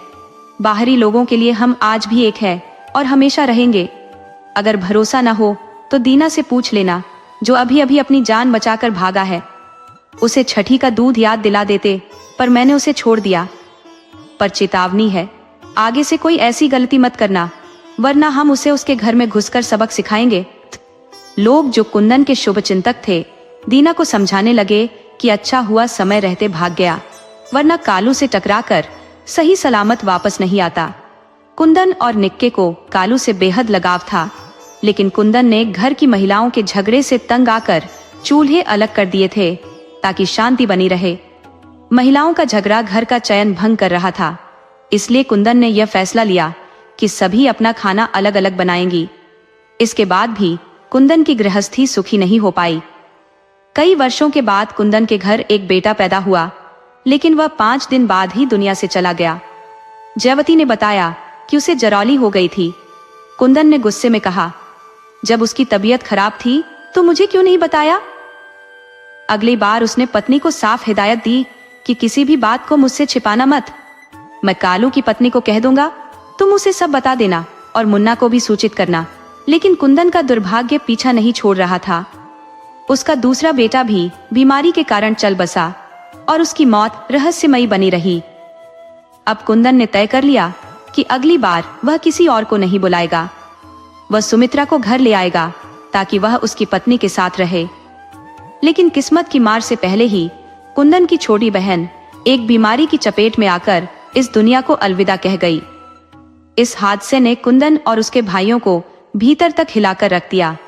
हालांकि ईश्वर की मर्जी के आगे सभी को सिर झुकाना पड़ता है। समय बीतने के साथ जयावती 2 और बेटों की मां बन चुकी थी। मुन्ना अब ज्यादातर श्यामा के साथ रहता, जिससे उसका अकेलापन दूर हो जाता। निक्के की किसानी से कमाई अब बहुत कम हो गई थी और घर चलाना मुश्किल हो रहा था। कुंदन इन सब परेशानियों से वाकिफ था, इसलिए वह समय समय पर निक्के की आर्थिक मदद कर दिया करता था। कभी कभी कालू को भी उस मदद की जरूरत पड़ जाती थी। निक्के और कालू हर कदम पर कुंदन की राय लेने से कभी नहीं चूकते थे। छोटी से छोटी और बड़ी से बड़ी हर बात कुंदन के साथ साझा होती थी। परंतु जब कुंदन को यह मालूम हुआ कि उसके ही दोनों बच्चों की हत्या की साजिश जयवती ने रची थी, तो वह टूट गया। उसे समझ आ गया था कि अगर शमा के बच्चे होंगे तो वह उसके अपने बच्चों की देखभाल नहीं करेगी। यही सोच हमेशा कुंदन के मन में रहती थी और उसने कई बार अपनी पत्नी शमा से यह बात कही भी थी। कहावत है ना, जिसे खुद परमात्मा का सहारा हो, उसे दुनिया का कोई बैरी कुछ नहीं बिगाड़ सकता। कुंदन की यही बातें श्यामा को सुकून देती थी और उसने भी खुद को खुश रखने की कोशिश करना शुरू कर दिया था। उसके भीतर दूसरों की मदद करने की भावना भी जाग उठी थी। वह परिवार के अलावा अन्य लोगों की भी मदद करने लगी। जो भी जरूरतमंद आता, उसे वह मामूली ब्याज पर धन दे देती थी। शायद इसी नेक काम के फलस्वरूप किसी की दुआ कुंदन के परिवार को लग गई। इस बार शमा ने एक कन्या को जन्म दिया, जो आज भी हंसते खेलते जीवन जी रही है। उस कन्या के जन्म के बाद से कुंदन के घर में मानो खुशियों का झरना बहने लगा। गांव का बड़ा काम जो दूसरे गांव का व्यक्ति करता था, उसने हमेशा के लिए अपने गांव लौटने का निर्णय लिया। जाते जाते उसने गांव के किसानों को यह सलाह दी कि अब से अपने सभी काम कुंदन से ही करवा लें, क्योंकि वह अच्छे से काम करेगा। धीरे धीरे लोग कुंदन से संपर्क करने लगे और उसने भी सभी काम स्वीकार कर लिए। एक और समस्या यह थी कि गांव में किसानों की हालत अब पहले जैसी नहीं रही थी। लोग अपनी जरूरतें पूरी नहीं कर पा रहे थे और मकान बनाने का काम भी सिर्फ नौकरी पेशा लोगों तक सीमित हो गया था। ऐसे में राजमिस्त्री का काम ठप्प पड़ गया था। कुंदन के पास अब किसानों का पूरा काम आ गया, लेकिन उसके बदले नकदी के बजाय उसे अनाज मिलता था। अगर किसी की फसल अच्छी होती तो वे बीज, सब्जियां, खरबूजा, तरबूज, ककड़ी और खीरे जैसी चीजें कुंदन को दे जाते थे, जो उसके भाइयों के लिए भी पर्याप्त हो जाती थी। कुंदन के पास करीब 100 किसानों का काम था और इस प्रकार उसका जीवन नए सिरे से व्यवस्थित हो गया। हर साल कुंदन के पास लगभग 100 मन अनाज हो जाता था, जो उस समय एक बड़ी संपत्ति मानी जाती थी। कुंदन और उसके भाई इस संपन्नता में आनंदमय जीवन बिता रहे थे। कुंदन की बेटी के 2 साल बाद एक बेटे का जन्म हुआ और इस अवसर पर कुंदन ने एक भव्य भोज का आयोजन किया, जिसमें आसपास के 22 गांवों के लोग आमंत्रित थे। इस आयोजन ने कुंदन के परिवार की प्रतिष्ठा और बढ़ा दी। काम के मामले में कुंदन ने कभी कोई समझौता नहीं किया। उसने किसानों को पहले से ही सूचित कर रखा था कि लोहे के सभी उपकरण जैसे कुदाल, खुरपी, दराती, हल के फल और चारा काटने की मशीन का काम केवल रविवार को किया जाएगा, जबकि अन्य दिनों में किसी भी काम को पूरा किया जा सकता था। किसानों को समय पर काम मिल रहा था और वे बहुत खुश थे। समय का चक्र ऐसा ही होता है। जो बच्चे कभी अपने ननिहाल में मामियों की फटकार सुनकर चुप रहते थे, वे अब एक बेहतर जीवन जी रहे थे। ये वही समय का फेर था जिसने कुंदन को उस मुकाम पर पहुंचाया। जब कुंदन अपनी मां के साथ गांव वापस आया था, तब जिन लोगों ने उसका विरोध किया था, वे सभी आज उसकी पत्नी के कर्जदार थे। बिना कुंदन के उनका चूल्हा नहीं जलता था। धीरे धीरे पूरे गांव और आसपास के इलाकों में लोग कुंदन को बापू कहने लगे। गांव में ऐसा कोई काम नहीं था जिसमें बापू कुंदन को बुलाया न जाता हो। कुंदन ने अपने भाइयों का साथ कभी नहीं छोड़ा, लेकिन उसके भाई अपनी पत्नियों और बच्चों के बहकावे में आ गए। समय का चक्र फिर से घूम गया और उनके बीच बातचीत बंद हो गई। हालांकि कुंदन को इससे कोई फर्क नहीं पड़ा। निक्के ने भी कभी कुंदन की बेइज्जती नहीं की। जवती ने जैसा किया वैसा ही भोगा, पर छोटा भाई कालो अपने जीवन में कभी खुश नहीं रह पाया, क्योंकि वह खुद कहता था कि उसने अपने बड़े भाई कुंदन को पिता समान माना और उसी का अपमान अपनी पत्नी और बच्चों के कहने में आकर किया। समय का फेर ही था कि कुंदन ने सभी समस्याओं का हल पा लिया। जिसने अपने कर्तव्य का पालन किया और किसी के साथ अन्याय नहीं किया, उसके साथ परमात्मा स्वयं होते हैं। कुंदन का जीवन इसका सजीव उदाहरण था। कुंदन के बच्चे भी पढ़ लिख कर जीवन में सफल हो गए और वह अपने भाइयों से भी अधिक संपन्न हो गया। जयवती का जीवन कठिनाइयों में बीता, जबकि निक्के ने कभी भी अपने बड़े भाई को जवाब नहीं दिया। तो यह था समय का फेर, जिसने कुंदन की जिंदगी को एक नए मुकाम तक पहुंचाया। यदि यह कहानी आपको पसंद आई हो तो कृपया हमारे चैनल को सब्सक्राइब करें, वीडियो को लाइक करें और दूसरों के साथ शेयर करें। राधे राधे।